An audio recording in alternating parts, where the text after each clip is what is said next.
The day my daughter walked down the aisle was supposed to be the crowning achievement of my life. The crystal chandeliers of the Atlanta Country Club sparkled above us, and the string quartet played a flawless melody. Naomi looked absolutely radiant in her custom lace gown. But as I handed her over at the altar and leaned in to kiss her cheek, she pressed a crumpled piece of paper deep into the breast pocket of my tuxedo. Her hands were shaking. Her eyes held a silent scream. When I stepped back and covertly unfolded the note, my entire world stopped. It said, "Dad, help me. They have Darren." In that single heartbeat, the perfect wedding morphed into a terrifying hostage situation. I knew right then I was sitting in a room full of monsters. Before I reveal what happened next, tell me where you are watching from in the comments below. Hit like and subscribe if you have ever had to fight to protect your family from people who thought they could walk all over you. My name is Martin Hayes, and I am 69 years old. I stood there at the edge of the altar, forcing a stiff smile for the photographers, while my heart hammered against my ribs. I watched Logan Pierce slide the diamond ring onto Naomi's finger. Logan was the golden boy of Atlanta high society, a man born into generational wealth and blinding arrogance. On the front row sat his parents, Gregory and Victoria Pierce. They were clapping politely, but their eyes held that familiar, unmistakable look of smug superiority. They looked at me the same way people looked at a stray dog that had somehow wandered into a five-star restaurant.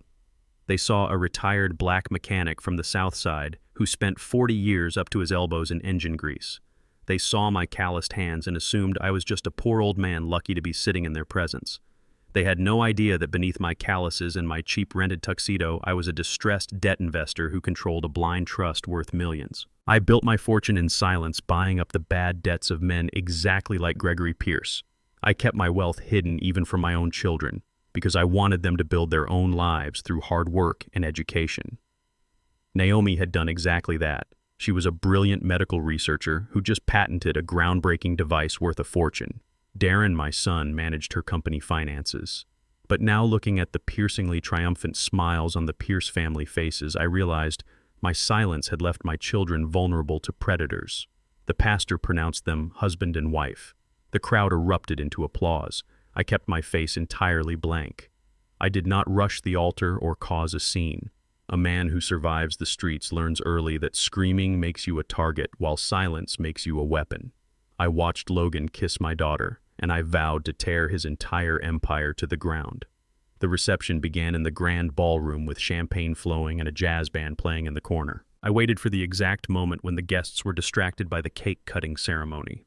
I slipped away from my assigned table and walked briskly down the long, carpeted hallway toward the private bridal suite. I needed to see Naomi alone to find out exactly what kind of danger Darren was in. But as I reached for the brass handle of the suite door, a heavy hand slammed flat against the wood, blocking my path. It was Logan. He had loosened his silk tie, and his perfect, charming smile had completely vanished. He looked me up and down with a sneer that dripped with pure, undisguised disgust. Enjoying the free food, Martin, he asked, his voice low and venomous. "I suggest you go back to the buffet line and get your fill. You do not belong back here." I looked him dead in the eye, keeping my voice dangerously calm.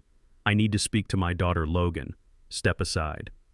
Logan let out a short, cruel laugh. He leaned in close, invading my personal space, the smell of expensive whiskey rolling off his breath. "She is my wife now, old man. She belongs to the Pierce family. You are just an embarrassing footnote in her past. Look at you in that cheap polyester suit. You smell like motor oil and desperation. You think a brilliant woman with a multi-million-dollar patent wants to be associated with a mechanic for the rest of her life. We are elevating her. We are giving her the prestige her bloodline could never afford." My fists clenched at my sides. Every instinct I developed growing up in the rough neighborhoods of Atlanta screamed at me to drop him right there in the hallway. But violence is the tool of the powerless. I needed information. I took a slow, calculated breath and stared right through his arrogant facade. "You and your family do not care about prestige," I said flatly. "You care about her patent. Where is my son Logan? What have you done to Darren?" Logan smirked, his eyes flashing with a predatory gleam. He adjusted his expensive cufflinks as if we were discussing the weather. Darren is currently in a very secure location catching up on some paperwork, he said casually. You see, your son is not as smart as he thinks he is. As the financial manager of Naomi Company, he made some very careless investments. He borrowed a massive amount of money from some highly impatient people to cover his gambling debts. I simply bought his debt. I own him, Martin. I felt a cold knot form in my stomach. Darren had always struggled with responsibility, but I never imagined he would gamble with his sister company. Logan leaned closer, dropping his voice to a menacing whisper. Here is how this is going to work, mechanic. Tonight, after the reception, Naomi is going to sign a full transfer of her medical patent to the Pierce Group. She is going to sign it because she knows that if she refuses, I will hand over the financial records to the authorities tomorrow morning. Your precious son will be arrested for corporate embezzlement and fraud. He will spend the next 20 years in a federal penitentiary. Logan tapped my chest with his index finger. So you are going back to that ballroom. You are going to smile for the cameras, and you are going to eat your dry chicken. If you make a scene or try to contact the police, I make one phone call and Darren, life is over. Do you understand your place now, Martin? I looked at this 30-year-old boy threatening my family with a smug certainty that he held all the cards. He thought he had cornered a helpless old man. He had no idea he had just declared war on a man who bought and sold companies for sport. I brushed his hand off my chest. Enjoy your wedding cake, Logan, I said softly. I turned and walked back toward the ballroom, leaving him standing there with his arrogant smile. I pulled out my phone and sent a single text message to my lawyer, Vincent Thorne. Check every outstanding debt connected to the Pierce family immediately. The game had just begun. I walked back into the grand ballroom and took my seat at the head table. The crystal glasses clinked and the lively jazz music washed over the crowd of Atlanta elite. Sitting directly across from me were Gregory and Victoria Pierce. They looked like they had been ripped straight from the pages of a luxury lifestyle magazine. Victoria wore a diamond necklace that cost more than the average house, and Gregory looked perfectly at ease in a bespoke tuxedo that fit him like a second skin. As I sat down, Victoria leaned forward, her lips stretched into a tight, practiced smile that did not reach her cold eyes. She looked at my rented jacket with a fleeting expression of distaste. Martin, she said, her voice dripping with a sickly sweet condescension. I must say we were all quite surprised when Naomi told us about her background. You have done remarkably well for a man of your circumstances. It must be so overwhelming for you to be in a place like this, surrounded by so much culture and refinement. I smoothed my napkin over my lap, keeping my face perfectly neutral. Gregory chuckled, taking a slow sip of his vintage champagne. Victoria means well, Martin, he added, his tone thick with arrogance. We just understand that families like yours do not typically find themselves mingling with families like ours. It is a big step up for your daughter. We are happy to provide her with the pedigree she needs to truly succeed in the corporate world. It is a shame your son Darren lacks the same drive. He always seemed a bit rough around the edges, not quite cut out for the pressures of high society. Their words were layered with subtle venom, carefully crafted racial and classist insults disguised as polite conversation. They wanted to remind me of my place. They wanted me to feel small, powerless, and utterly out of my depth. Decades ago, their words might have stung, but standing in front of a furnace for 40 years hardens your skin. And spending the last 20 years secretly dismantling the financial empires of men, just like Gregory Pierce, had turned my heart to ice. I smiled warmly, showing them exactly what they expected to see, a humble, grateful old man who was easily intimidated by their wealth. You are absolutely right, Gregory, I said, lowering my voice to sound submissive. I am just a simple mechanic. I spent my whole life fixing engines and changing tires so my kids could have a better life. I cannot begin to understand the complexities of your world. I am just so thankful that a family as prestigious as yours is willing to take Naomi under your wing. She is a lucky girl to have a father-in-law with your incredible business acumen. Gregory puffed out his chest, his ego inflating instantly. Victoria beamed, looking at her husband with deep satisfaction. That is very mature of you to recognize Martin, she said, reaching for her wine glass. Logan is going to guide Naomi Company to heights she could never reach on her own. We are completely restructuring her assets to align with the Pierce Group portfolio. As they continued to brag about their plans to swallow my daughter company whole, I casually reached into my jacket pocket. I did not pull out a handkerchief. My fingers found the small, customized recording device I always carried for high-stakes negotiations. With a quiet click, I activated the audio recording. I left the device tucked safely in the breast pocket of my jacket. The microphone pointed directly at the Pierce family. I took a bite of the dry wedding chicken, letting them talk. Arrogant people have a fatal flaw. They love the sound of their own voices. If you play the fool, they will hand you the rope to hang them with. Gregory began detailing exactly how Logan was taking over Darren financial responsibilities, boasting about the aggressive tactics the Pierce family used to eliminate liabilities. Every word he spoke was being captured in crystal clear, high-definition audio. As I chewed my food, I looked at Gregory's tailored suit and remembered a man named Richard who wore a similar suit in the late 1990s. Richard was a ruthless real estate tycoon who tried to bankrupt a marginalized community in South Atlanta to build a golf course. I was just starting my distressed debt firm back then, operating entirely through a blind trust. Richard laughed at my cheap shoes during a mediation meeting. He told me to go back to the garage.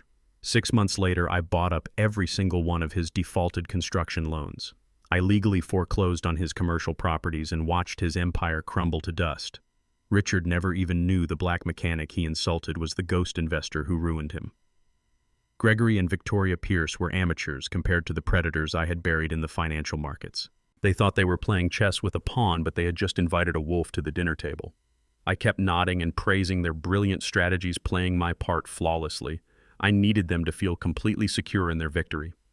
Suddenly, the lively jazz music came to a screeching halt. The upbeat melody was replaced by the heavy sound of combat boots marching across the polished marble floor of the ballroom. A sudden wave of silence washed over the hundreds of guests. I turned my head toward the grand mahogany double doors. A team of 6 uniformed Atlanta police officers marched into the room, led by a stern-faced detective in a beige trench coat. A ripple of panicked whispers spread through the crowd of socialites and politicians. Victoria gasped, bringing a hand to her diamond necklace. Gregory slammed his champagne glass onto the table, his face turning a furious shade of red. For a split second, my heart leaped. I thought my lawyer, Vincent Thorne, had acted faster than I anticipated. I thought he had already pulled the trigger on the Pierce family debts and brought the authorities to arrest Logan for extortion. But as the detective reached the center of the dance floor, his eyes scanned the head table. He did not look at Logan. He looked directly at me, and then at Naomi, who was standing frozen near the wedding cake. "Are you Martin Hayes?" the detective asked, his voice booming across the silent ballroom. I stood up slowly, buttoning my jacket. "I am. What is the meaning of this?" The detective pulled a folded document from his pocket and held it up for the room to see. "We are executing an emergency search and seizure warrant on the residence of Darren Hayes. We have received credible intelligence regarding massive corporate fraud and embezzlement tied to his management accounts. A warrant has been issued for his immediate arrest. We need you and your daughter to step outside for questioning." The ballroom erupted into chaos. Naomi let out a choked sob, covering her mouth with her hands. The guests began whispering furiously, pointing at us with undisguised judgment. The carefully constructed illusion of a perfect high society wedding shattered into a million pieces. I looked across the dance floor and saw Logan standing near the bar. He was completely unbothered by the police presence. He looked right at me, a sinister, victorious smirk playing on his lips. Slowly, deliberately, he raised his crystal glass of bourbon in a mocking toast. The breath caught in my throat. The second shock hit me with the force of a freight train. Logan had not waited for Naomi to sign the patent transfer after the reception. He had already pulled the trigger. He had framed my son and sent the police to raid his home just to prove a point. He wanted to publicly humiliate our family and show Naomi exactly what would happen if she dared to defy him. Logan had just set my son's house on fire, and he was standing there watching it burn. I left the luxury hotel and drove straight to the east side of Atlanta. I did not wait for the valet to fetch my vehicle. I tossed him a $20 bill and took my old reliable truck, pushing the engine to its absolute limit on the highway. The glaring contrast between the crystal chandeliers I just left behind and the gritty asphalt of the city streets fueled the cold fire burning inside my chest. When I finally pulled up to Darren's upscale townhouse, the flashing red and blue lights were already gone. But the devastating damage was done. Yellow police tape hung across the front porch like a neon scar warning the world of the disgrace inside. I ripped the tape down with one hand and kicked the splintered front door open. The scene inside was a masterclass in psychological warfare. The Financial Crimes Unit had torn my son's life apart with calculated and ruthless precision. The expensive leather sofa I helped him pick out when he got his first promotion was slashed open. Every drawer in his home office had been yanked out and emptied onto the polished hardwood floor. Broken glass, overturned chairs, and scattered financial files covered the carpet. They had taken his computers, his hard drives, and his dignity. And sitting right in the middle of the wreckage was Darren. He looked completely broken. His expensive tailored suit was rumpled, his tie was missing, and he was clutching his head in his hands, staring blankly at the destruction around him. My lawyer, Vincent Thorne, had worked an absolute miracle to stall the actual arrest warrant. Vincent used a highly technical legal loophole regarding the chain of custody for the financial servers to buy us exactly 3 hours. But that ticking clock was running out fast. I walked over the shattered glass, letting the crunching sound echo in the silent house. I stood over my son. He did not even look up. He just kept muttering about how he ruined everything, how he let the family down, and how his sister was going to pay the price for his stupidity. I did not offer him a warm hug. I did not offer him a shoulder to cry on. We did not have time for self-pity or emotional breakdowns. I grabbed him by the collar of his shirt, hauled him to his feet, and slapped him hard across the face. The sharp crack echoed through the ruined living room, cutting through his panic. Darren stumbled back, his eyes wide with pure shock.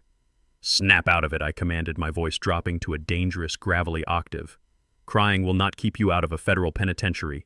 Panic is for people who have already lost. You are a haze. Act like it. Now look me in the eye and tell me exactly what you gave that white boy." Darren touched his stinging cheek. The slap did its job perfectly. The paralyzing hysteria drained from his eyes, replaced by a raw, crushing shame. "Dad, I am so sorry," he choked out, leaning heavily against the wall for support. "Logan set me up from the very beginning. He introduced me to some private equity guys 3 months ago. They invited me to high-stakes investment rounds and exclusive poker tables. I thought I was networking for Naomi Company. I thought I was bringing in massive venture capital to expand her medical research. But the games were rigged and the investments were aggressive shell companies designed to fail. Before I knew what hit me, I was down $2 million. $2 million, I repeated, keeping my face stone cold despite the rage boiling in my veins. You let a shark in a tailored suit bleed you for $2 million. I did not spend 40 years breaking my back under cars so my son could hand our legacy to a boy who inherited everything and built absolutely nothing. Why did you not come to me, Darren? Because I wanted to prove I could handle the big leagues without your advice, he admitted, tears of frustration welling in his eyes. The debt collectors started threatening me immediately. They said they would go after Naomi's reputation and destroy her medical license. Then Logan swooped in, playing the generous savior. He offered to consolidate my massive debt through a private holding company he controlled. He handed me the contracts, and I was so desperate to hide my failure from you and Naomi that I signed them without having our legal team review the fine print. I grabbed the collar of his shirt again, pulling him close so he could feel the intensity of my words. What was the collateral, Darren? Tell me right now. Tears streamed down his face. Naomi medical patent, he whispered, his voice breaking. The holding company Logan used managed the intellectual property rights of her research firm. If I default on the debt, they legally seize the patent. And Logan deliberately transferred the funds using Naomi corporate accounts to make it look like I embezzled the money directly from my own sister. If Naomi does not sign the permanent transfer tonight, I go to prison for corporate fraud, and she loses her life work anyway.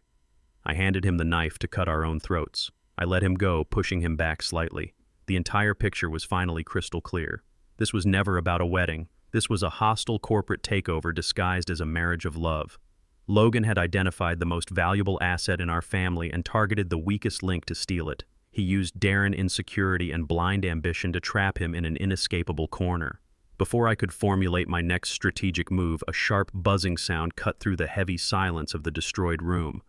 Darren's cell phone was vibrating under a pile of discarded folders on the floor. I walked over and picked it up. The caller ID simply said Logan. I swiped the screen and brought the phone to my ear without saying a single word. Martin Logan's arrogant voice oozed through the speaker, dripping with victory. "I assume you are standing in the middle of your son's spectacular failure right now. The police were very thorough, do you not agree? It is amazing what a few well-placed anonymous tips can accomplish. You have my attention, Logan," I said, my voice dead flat, betraying zero emotion. "Good," he replied, chuckling softly. "I want to make this very simple for you, mechanic. Naomi is currently locked in my family estate, refusing to sign the final transfer papers. She is crying in the guest room, holding out hope that you and Darren can miraculously fix this mess. I need her to understand that she is completely isolated. I need to break her spirit once and for all. So here is my generous offer to you. You have exactly 48 hours to drive down to my office and sign over the deed to your house. My house, I asked, gripping the phone tightly. Yes, Martin, your miserable little 4-bedroom house on the south side? Logan sneered, his voice full of racial and classist contempt. It is barely worth the dirt it sits on, but I need you to liquidate it and transfer the funds to my accounts to cover Darren's immediate legal fees. I want you homeless. I want Naomi to see that her father has been stripped of everything to save her worthless brother. When she sees you have nothing left, she will realize she has no backup. She will sign the patent over to me. You have 48 hours, Martin. Do it or the arrest warrant goes active and Darren spends the rest of his youth in a 6x8 cell. He ended the call abruptly. The dial tone hissed in my ear like a snake. Logan thought he was twisting the knife.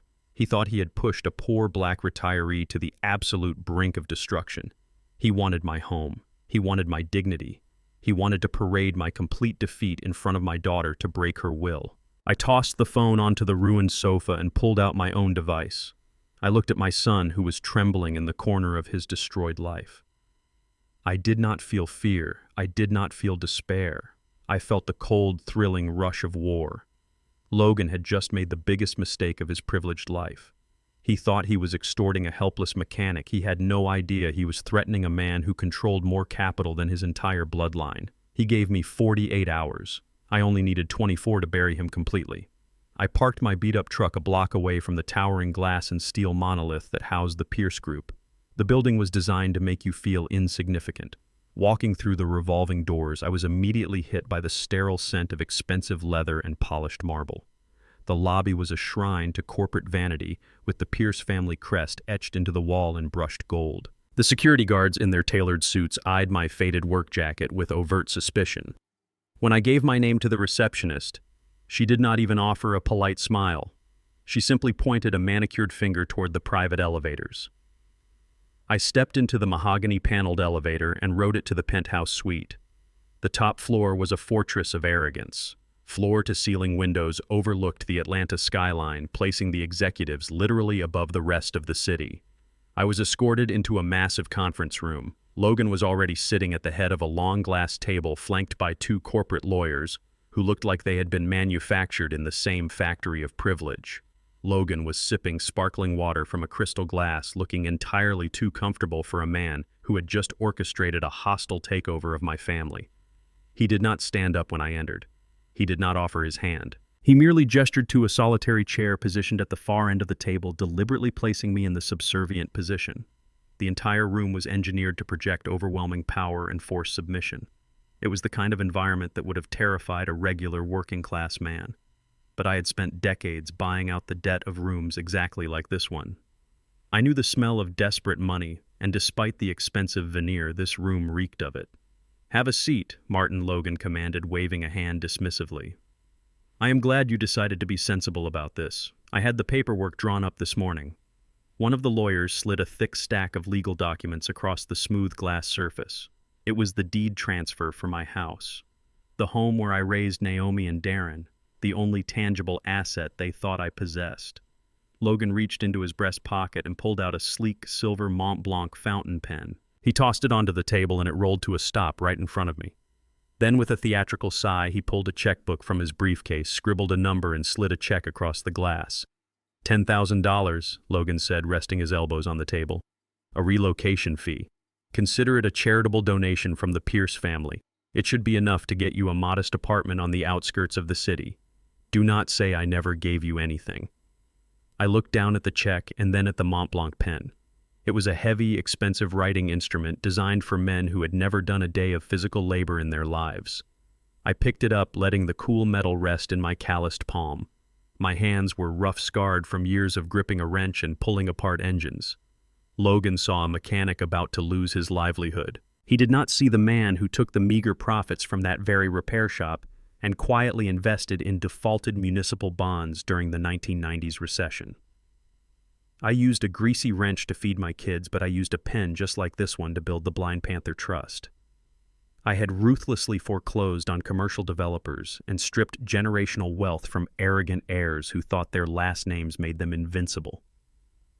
I knew exactly how to dismantle a man who inherited his power instead of earning it. I let my hand tremble slightly, putting on the performance of a lifetime.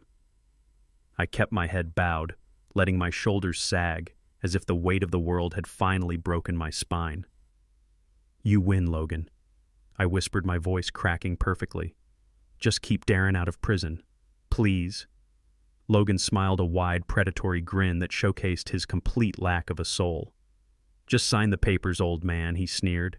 "And maybe Naomi will finally realize her mechanic father is completely useless." I uncapped the Mont Blanc pen and slowly signed my name on the dotted line. I handed over the deed to my house, cementing the illusion of my total defeat. Logan snatched the documents with greedy satisfaction, acting as if he had just conquered the world. I walked out of the conference room, leaving the $10,000 check sitting abandoned on the glass table. I did not look back. I kept my head down until the elevator doors slid shut, blocking out the sight of Logan celebrating his hollow victory. The moment the elevator began its descent, my entire posture changed. The trembling in my hands stopped instantly. My sagging shoulders squared and I stood up to my full height. The defeated old mechanic vanished, replaced by the apex predator I truly was. I stepped out of the glass building and into the humid Atlanta air. Before I even reached my truck, my encrypted phone vibrated in my pocket. It was Vincent Thorne, my lead financial attorney. "Martin," Vincent said, his deep voice buzzing with urgent energy. "I pulled the complete financial records on the Pierce Group, just like you asked. It took some digging through their shell companies, but I found the bottom, and it is worse than we thought." "Talk to me, Vincent," I replied, leaning against the rusted door of my truck. Vincent let out a dry laugh. "They are bleeding to death, Martin. The entire Pierce empire is a massive house of cards. They have over-leveraged every single one of their commercial real estate assets. They currently owe $50 million in commercial loans to 3 different major banks, and they are 90 days behind on their payments.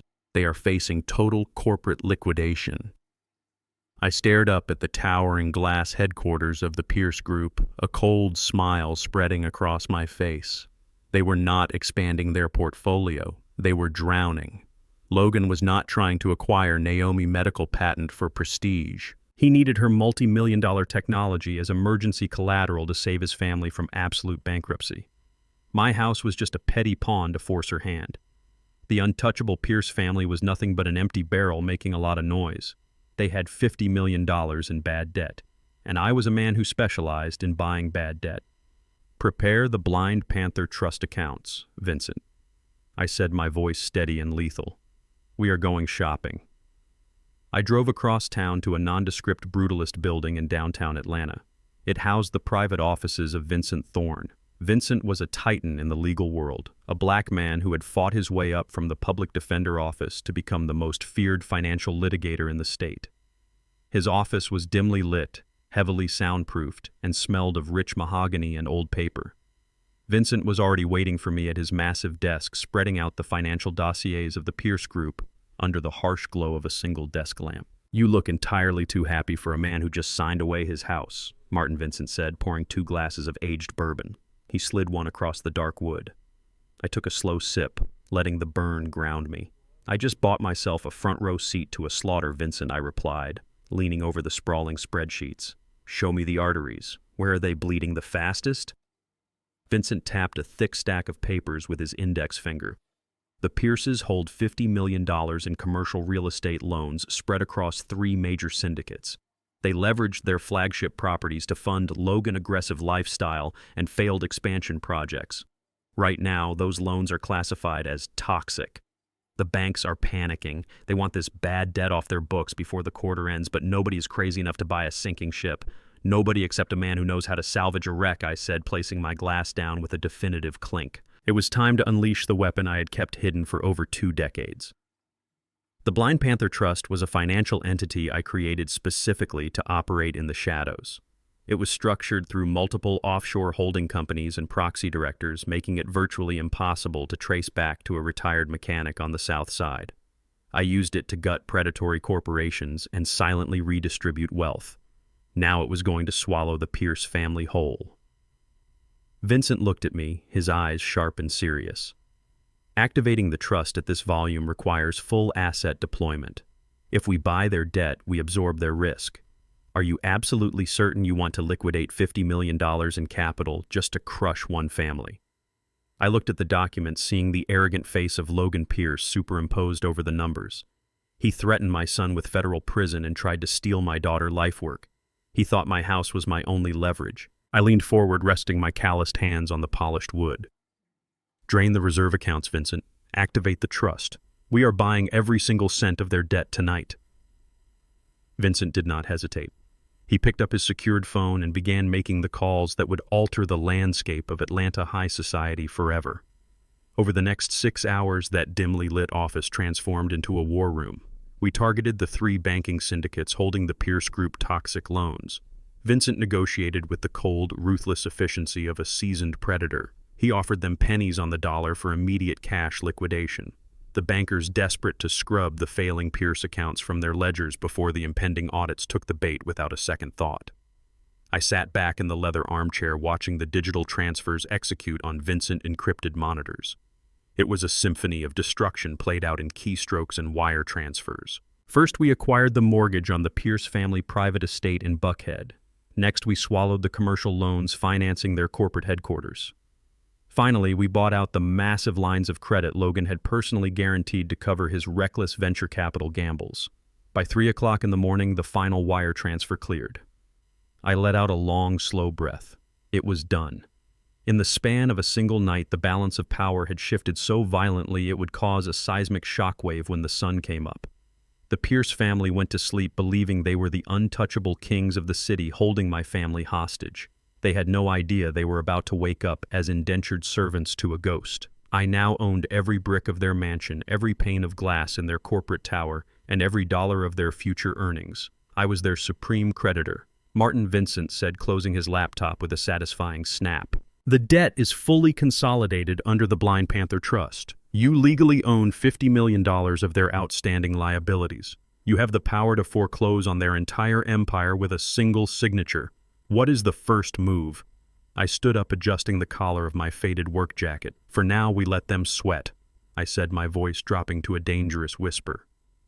Logan thrives on control. I want to watch him lose his mind when he realizes an anonymous entity just bought his financial soul. We freeze their secondary credit lines at dawn. Let him feel the noose tightening around his neck before we kick the chair out from under him. The backlash was instantaneous and glorious. By noon the next day, the financial tremors reached the top floor of the Pierce Group. My encrypted phone intercepted the automated alerts Vincent had set up. Logan's secondary business accounts were frozen. The banks had officially notified him that his debt had been sold to a private, aggressive holding company that was demanding immediate restructuring. Logan was a man used to bullying his way out of consequences, but you cannot bully a ghost. The sudden realization that an unknown billionaire was squeezing his throat drove him into an absolute frenzy. He could not locate the new creditor. He could not negotiate. He was completely trapped, and like all cornered cowards, he lashed out at the nearest vulnerable target. My phone vibrated with a frantic text message from Naomi. She had managed to smuggle a burner phone into the guest suite of the Pierce estate where Logan was keeping her isolated. "Dad," she wrote her text, frantic and rushed.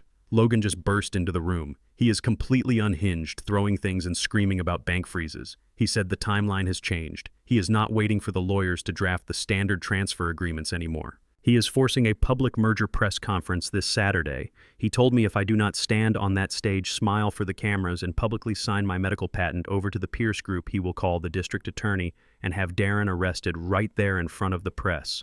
He is locking me in the house until the event. Dad, I am so scared. What do I do? I read the message, staring at the glowing screen as a cold, calculating calm washed over me.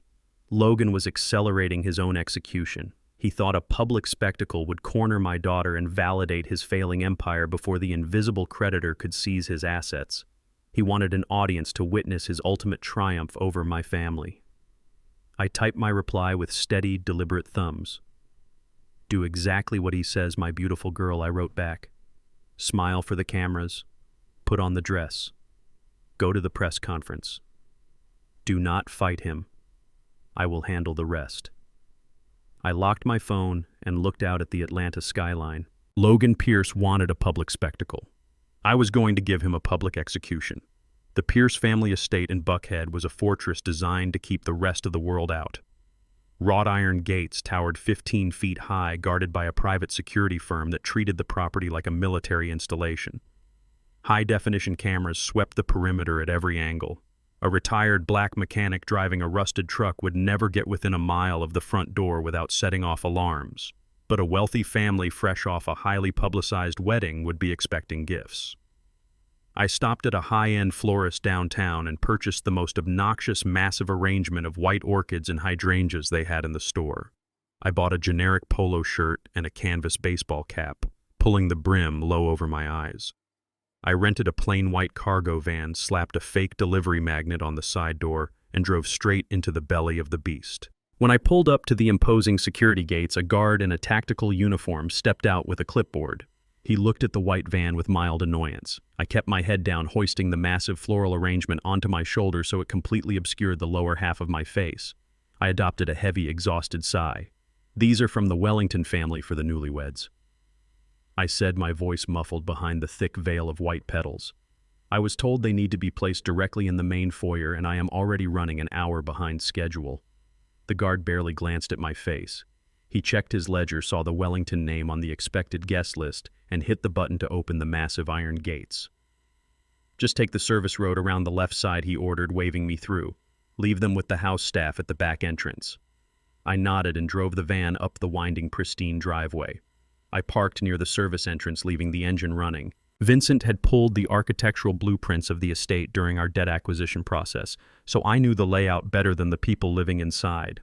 I carried the flowers through the bustling kitchen, slipping past the private chefs and maids who were too busy preparing a lavish lunch to question a delivery man. I navigated the labyrinth of back hallways, avoiding the grand staircase where Victoria and Gregory were likely holding court. I moved silently, analyzing every camera blind spot until I reached the isolated guest wing on the second floor. I tapped twice on the heavy oak door of the master guest suite. There was a long pause before the lock clicked and the door opened a fraction of an inch. Naomi peered out through the crack. Her eyes were red and swollen, and her posture was completely defeated. They had locked her in a gilded cage. Victoria and Gregory had spent the last 48 hours bombarding her with psychological warfare, telling her that her father was a failure and her brother was a criminal. They were trying to brainwash her into believing the Pierce family was her only salvation. I pushed the door open and stepped inside, lowering the floral arrangement to the floor. Naomi gasped, stumbling backward in sheer disbelief. "Dad!" she whispered, her voice cracking. I pulled off the canvas cap and wrapped my arms around her. For a few seconds, I just held her, letting her cry against my shoulder. But the clock was ticking, and we were sitting in enemy territory. I gently pushed her back and grabbed her by the shoulders, looking directly into her eyes. "Naomi, listen to me carefully," I said, keeping my voice to a sharp whisper. "We do not have time for tears. Logan is tracking your phone and monitoring the internet in this house. You are completely cut off from the outside world, but that ends right now." I reached into my pocket and pulled out a sleek, encrypted mobile phone, slipping it into her palm. "This device bounces off proxy servers and cannot be traced by their security network," I explained. "Keep it hidden at all times. Do not use your old phone for anything other than playing games and acting defeated. Darren is safe. I have him secured, and he is working on our counteroffensive." "The Pierce family is bankrupt, Naomi. They are drowning in $50 million of bad debt, and they need your medical patent to save their fraudulent empire.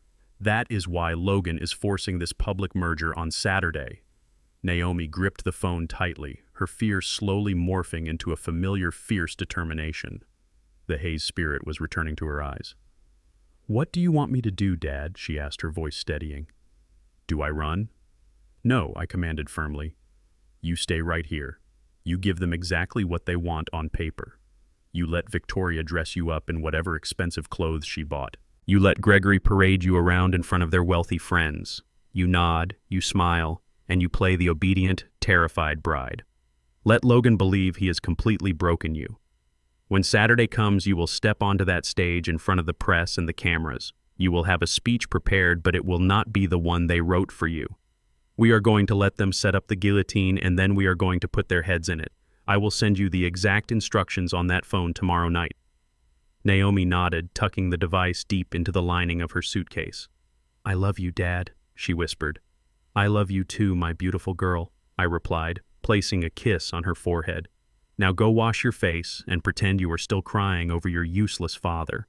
I picked up the canvas cap, pulled it low over my eyes, and slipped back out the heavy oak door. I retraced my steps through the maze of service corridors, walking past the busy kitchen staff and out the back door without drawing a single glance. I got into the rented delivery van and drove back down the winding driveway, passing the security gates with a casual wave to the guard. I drove 5 miles away to a crowded strip mall parking lot where I had left my old rusted Ford truck. I ditched the delivery uniform, tossed the keys to the van under the floor mat, and climbed back into the familiar torn leather seat of my own vehicle. I turned the ignition, and the engine roared to life with a comforting rumble. I pulled out of the parking lot and navigated onto the winding, tree-lined roads of the Buckhead perimeter. The adrenaline was still pumping through my veins. The pieces were perfectly aligned. Logan thought he was orchestrating a hostile takeover, but he was merely walking blindly into a devastating financial ambush. I reached for my phone on the passenger seat, dialing Vincent to confirm that contact with Naomi had been successfully established. As I approached a blind intersection flanked by massive oak trees, the quiet afternoon was suddenly shattered by the deafening roar of a heavy diesel engine. I glanced to my left just in time to see a massive commercial dump truck barreling out of the cross street. It was moving at a terrifying speed, tearing through the stop sign without a single hesitation. There was no screech of brakes. There was no attempt to swerve. It was a calculated, deliberate trajectory aimed directly at the driver's side door of my truck. I gripped the steering wheel, bracing for an impact I could not avoid. The massive steel grille of the dump truck filled my entire field of vision, blocking out the sun. The deafening sound of crunching metal and shattering glass exploded around me as the heavy vehicle slammed violently into my truck. The sheer force of the collision launched my vehicle off the asphalt, sending it spinning violently into the tree line. The world turned into a chaotic blur of twisting metal, deployed airbags, and blinding pain before everything faded into a cold, silent darkness. I woke up to the steady, rhythmic beeping of a heart monitor. The sterile smell of bleach and rubbing alcohol burned my nostrils. When I tried to open my eyes, a blinding white light pierced my skull. Pain tore through my chest with the ferocity of a chainsaw. My ribs were shattered and my left arm was encased in a heavy plaster cast. The dump truck had done exactly what it was hired to do. It had crushed the old mechanic. I tasted dried blood and iodine on my cracked lips. I did not move. A man who survives the streets knows that when you wake up in enemy territory, you keep your eyes shut and your ears wide open. Heavy, confident footsteps echoed on the linoleum floor. The door to my intensive care room swung open. The scent of expensive Tom Ford cologne and Chanel perfume flooded the sterile air, suffocating the smell of medicine. I slowly opened my eyelids, letting them flutter as if I were struggling to cling to consciousness. Standing at the foot of my hospital bed were Arthur and Caroline Pierce. Their son Logan stood beside them, holding a thick leather briefcase. They had not come alone. A tall, slick-looking man in a tailored white coat stood beside Logan, holding my medical chart. He was not a hospital staff physician. He was the Pierce family private doctor bought and paid for to deliver whatever diagnosis his wealthy masters required. Arthur looked down at my broken body with a gaze of absolute triumph. His blue eyes gleamed with the ruthless satisfaction of a hunter looking at a mounted trophy. He adjusted his silk tie and let out a soft, chilling sigh. "Well, Dr. Arthur," said his voice dripping with mock sympathy, "what is the official verdict on our dear friend?" The corrupt doctor did not even bother to check my vitals. He simply flipped the chart shut. "Severe traumatic brain injury accompanied by massive internal hemorrhaging," he declared smoothly. "The blunt force trauma from the collision caused significant cerebral swelling. His cognitive functions are severely compromised. He is legally incapacitated and requires immediate conservatorship to manage his medical and financial decisions." Caroline let out a dramatic gasp, pressing a manicured hand to her chest. "How utterly tragic," she whispered, though a cruel smile tugged at the corners of her mouth. "A mechanic should know better than to drive such a rusted old truck. It is a miracle he is even breathing." I knew exactly what was happening. They had orchestrated the hit to eliminate the only obstacle standing between them and Naomi. When the crash failed to kill me, they immediately pivoted to Plan B. They brought their own doctor to declare me a vegetable. If I showed any sign of mental clarity or defiance right now, They would simply order the doctor to increase my morphine drip until my heart gave out. I had to play the game. I had to give them the exact performance they wanted to see. I let my head roll to the side, drooling slightly onto the pillow. I blinked my eyes rapidly, unfocusing my gaze to stare blankly at the ceiling tiles. "Where is Mary?" I mumbled, slurring my words heavily. "Mary was my late wife who passed away 2 decades ago. I need to fix the carburetor on the Chevy. Tell Mary to bring my toolbox." Arthur let out a harsh, barking laugh. He stepped closer to the bed, looking down at me like I was a squashed insect. "The old fool is completely scrambled," he sneered. "He does not even know what decade he is in. This is almost too easy." Logan stepped forward, his eyes burning with predatory greed. He unlatched his leather briefcase and pulled out a thick stack of legal documents. He did not bring a pen this time. He knew a signature from a man with a traumatic brain injury could be contested in court. Instead, he pulled out a small black ink pad. "Martin," Logan said, leaning over me, his voice a menacing whisper. "I need you to focus, old man. These are hospital release forms. You need to sign them so the nurses can give you your pain medicine. Do you understand?" I groaned, thrashing my head weakly side to side. My hands hurt. I gasped, letting my voice crack with pathetic fragility. "I cannot hold the wrench. Mary, where are you?" "Do not worry, mechanic," Logan said, his voice dripping with venom. "I will do the heavy lifting for you." Logan grabbed my right hand. His grip was brutal, digging his manicured nails into my bruised knuckles. I let my arm go completely limp, offering zero resistance. He pressed my right thumb hard into the black ink pad. Then he slammed my inked thumb down onto the signature line of the top document. He flipped the page and stamped my thumbprint again. He did it 5 times, executing the forced notarization with ruthless efficiency. As he pressed my thumb down onto the final page, Logan leaned his face inches from my ear. "You should have stayed on the south side where you belong," he hissed. "You thought you could challenge my family. Now I own your medical rights. I own your bank accounts. I own your son, and by Saturday, I will completely own your daughter. You are going to rot in a cheap nursing home until you forget your own name." Logan wiped the ink off my thumb with a rough paper towel and tossed it onto my chest. He packed the stamped documents back into his briefcase, snapping it shut with a loud, victorious click. "The paperwork is finalized," Dr. Logan commanded. "Put it in the system. Martin Hayes is officially a ward of the Pierce family."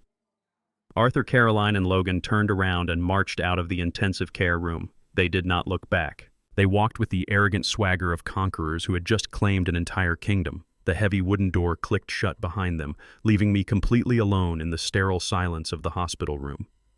The moment the lock engaged, the confused, glazed look melted entirely off my face. My breathing steadied. The physical pain in my shattered ribs was excruciating, but my mind was a razor-sharp steel trap. I raised my right hand, staring at the black ink staining my thumb. A cold, ruthless smile spread across my face. Logan Pierce thought he had just executed the perfect corporate theft. He thought those documents gave him absolute control over my life savings and my physical autonomy. He was a fool. Vincent Thorne and I had anticipated this exact maneuver the moment Logan threatened to take my house. Vincent knew that the Pierce family would attempt to forge or force a power of attorney if physical intimidation failed. Before I even stepped foot into that floral delivery van, Vincent had legally restructured my personal identity files within the federal banking registry. The standard account routing numbers tied to my social security number had been flagged and replaced with a honeypot sequence. The documents Logan just forced me to fingerprint did not grant him access to my wealth. They granted him access to a heavily monitored phantom account actively tracked by the Federal Bureau of Investigation and the Securities and Exchange Commission. By forcefully stamping my thumbprint on those specific legal documents and registering them through a corrupt doctor, Logan had not secured my fortune. He had just officially committed federal wire fraud, identity theft, and elder abuse.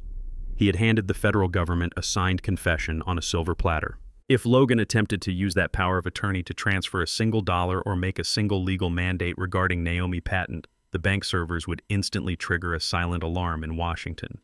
He thought he possessed the keys to my kingdom. In reality, he was holding a live grenade with the pin already pulled. I rested my head back against the pillow, enduring the sharp ache in my chest. The trap was set. All I had to do now was wait for him to blow himself to pieces. Darren pressed his back against the cold, damp concrete of the underground parking pillar. The harsh fluorescent lights of the sub-basement flickered, casting long, distorted shadows across the gray asphalt. He tried to control his rapid breathing. Less than 50 feet away, two massive men in dark, tailored suits were methodically searching between the parked luxury cars. They were Logan fixers, highly paid professionals hired to erase liabilities. And right now, Darren was the biggest liability the Pierce family had left on the board. He had managed to slip past the main security checkpoint of the building, but Logan had clearly anticipated a desperate move. The thugs moved with terrifying silent efficiency, checking every blind spot and communicating with quick hand gestures. Darren gripped the small, encrypted earpiece tucked inside his right ear. His hands were shaking violently. He was a financial manager, not a soldier. A week ago, his biggest stress was a fluctuating stock portfolio and balancing corporate spreadsheets. Now he was being hunted in a subterranean concrete maze by men who fully intended to break his legs and throw him in the back of an unmarked van. He closed his eyes, fighting the overwhelming urge to sprint toward the exit ramp. Running meant safety. Running meant surviving the night. But running also meant leaving his sister trapped in Logan-fortified estate and letting his father die in a hospital bed. A sharp burst of static crackled in his ear, followed by the steady, gravelly voice of his father. Martin sounded weak from the shattered ribs, but his tone was absolutely lethal. "Do not run, Darren," Martin commanded through the secure connection. "If you run, they will eventually catch you. You are a haze. We do not retreat when they back us into a corner. We tear down the walls. Look to your left. 30 yards down the corridor is the secondary maintenance stairwell. It leads directly to the auxiliary server room of the Pierce corporate network.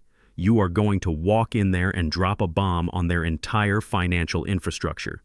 Darren swallowed hard, tasting the metallic tang of fear in his mouth.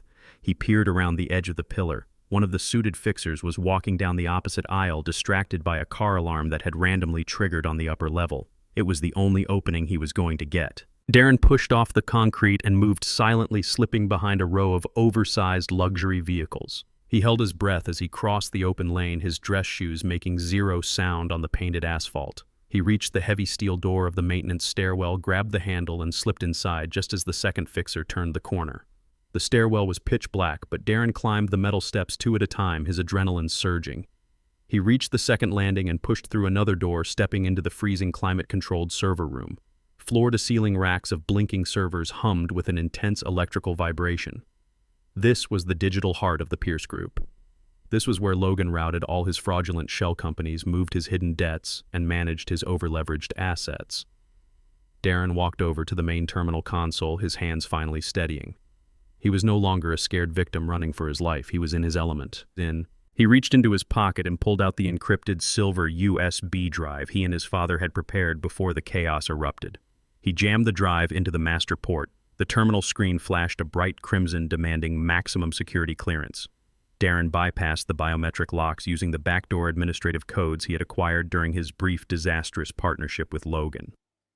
The screen turned solid black before lines of aggressive green code began cascading down the monitor. "Hit the execution key, son." Martin ordered through the earpiece, his voice vibrating with fierce pride. Darren slammed his finger onto the enter key. The custom virus deployed, instantly flooding the Pierce corporate mainframe. It was not designed to steal data or erase files. It was designed to build an impenetrable digital fortress around them. Within seconds, every single internal bank account, offshore holding, and payroll ledger tied to the Pierce Group was aggressively encrypted and locked. The financial heart of the empire flatlined. Darren pulled the USB drive out and crushed it under his heel until the microchip snapped. He turned and walked out the back emergency exit, invisible and victorious. 5 miles away in the penthouse of the Pierce Group headquarters, Logan poured himself a glass of imported scotch. He had just returned from the hospital, feeling invincible. He had legally enslaved Martin and locked Naomi in a gilded cage. He walked over to his massive mahogany desk and tapped the screen of his executive laptop to authorize a routine wire transfer to his offshore creditors. The screen did not load. Instead, a stark red error message flashed across the display. "Access denied. Insufficient privileges." Logan frowned, tapping the keys aggressively. He picked up his desk phone and dialed his chief financial officer. The line rang twice before a panicked voice answered. "We are completely locked out, Logan." The executive shouted over a chaotic background of ringing phones and frantic shouting. Every single corporate account is frozen solid. The entire network has been hijacked by an internal encryption protocol. We have zero liquidity. Payroll is blocked. Our secondary credit lines are bouncing. The banking syndicates are already calling, demanding their quarterly payments. We are completely paralyzed. The crystal glass slipped from Logan's hand, shattering against the polished marble floor. The expensive scotch pooled around his Italian leather shoes. His breathing turned shallow and rapid. Without liquidity, the Pierce family illusion would collapse before the sun went down. The creditors he owed money to were not the kind of men who accepted apologies or delayed timelines. They would strip his assets, seize his properties, and dismantle his family by dusk. Absolute terror gripped his chest, squeezing his lungs. He desperately needed cash to appease the syndicates and keep the lights on until the public merger with Naomi Company on Saturday. His frantic eyes darted across his desk and landed on the black leather briefcase he had brought back from the hospital.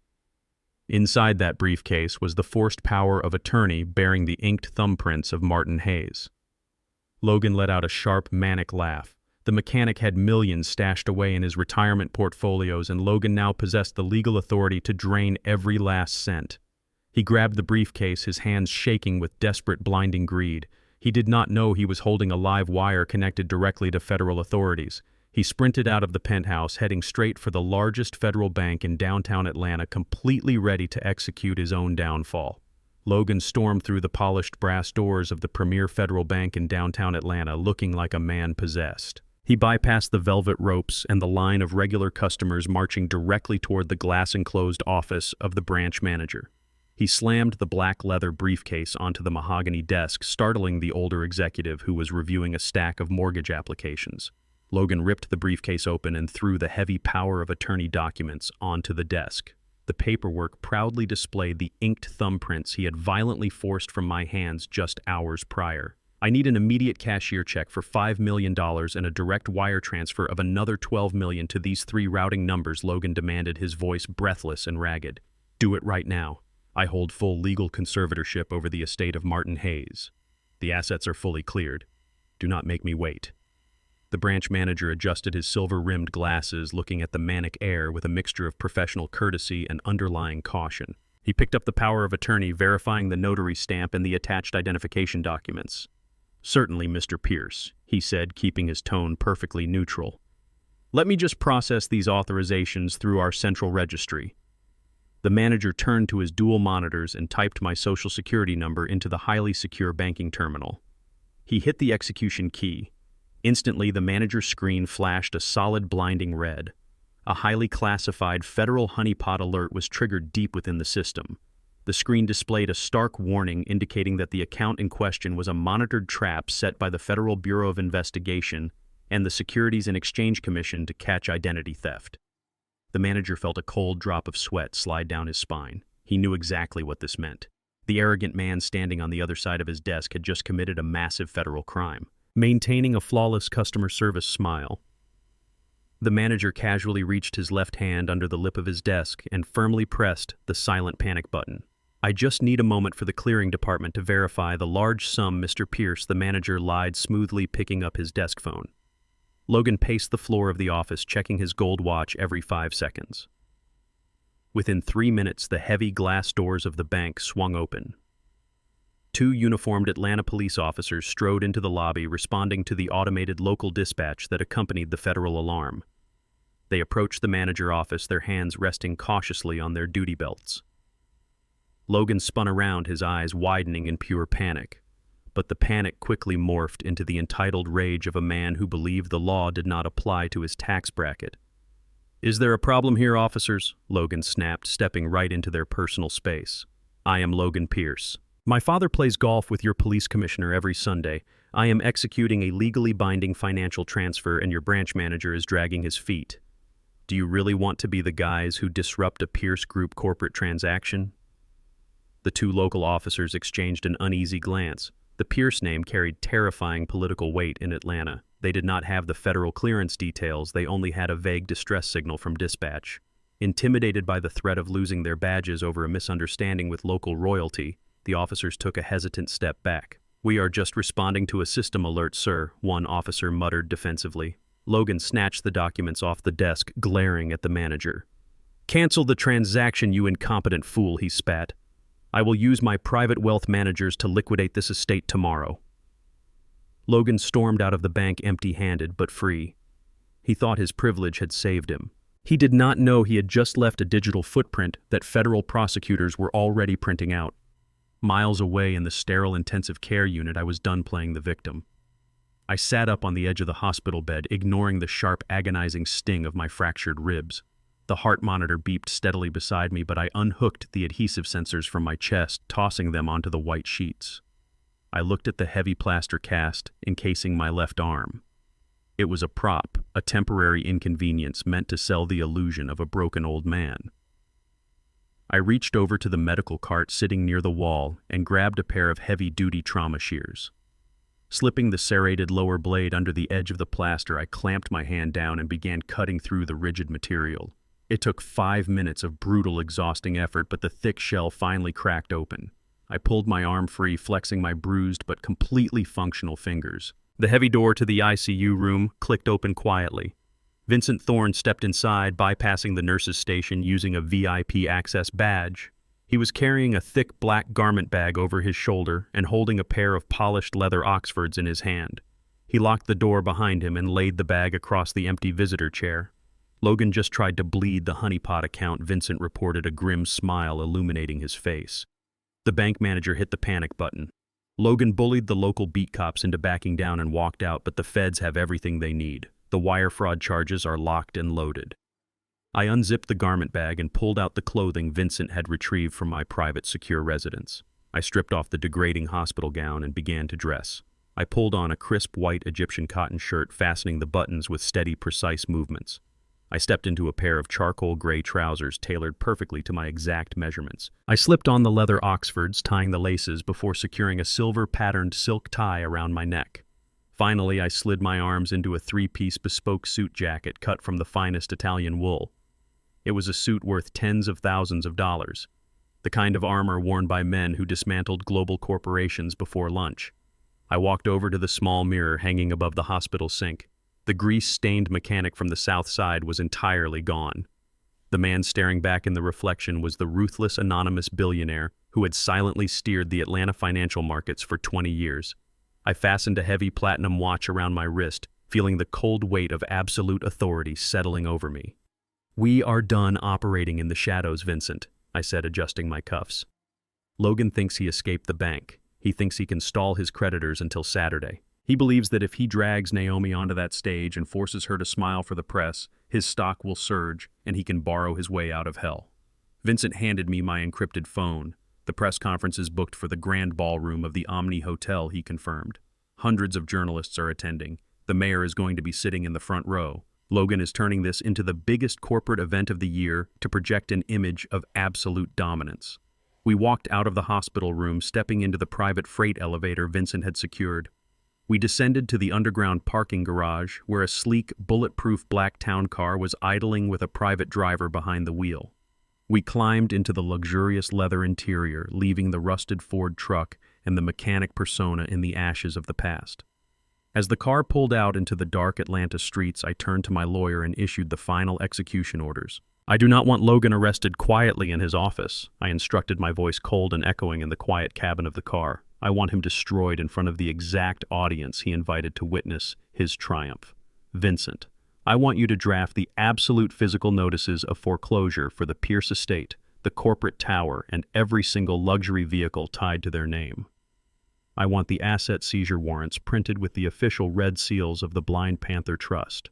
Vincent nodded, pulling out his tablet to begin the legal drafting. "Where do you want the process servers to deliver them?" "They are not going to process servers," I replied, a ruthless, predatory smile crossing my face.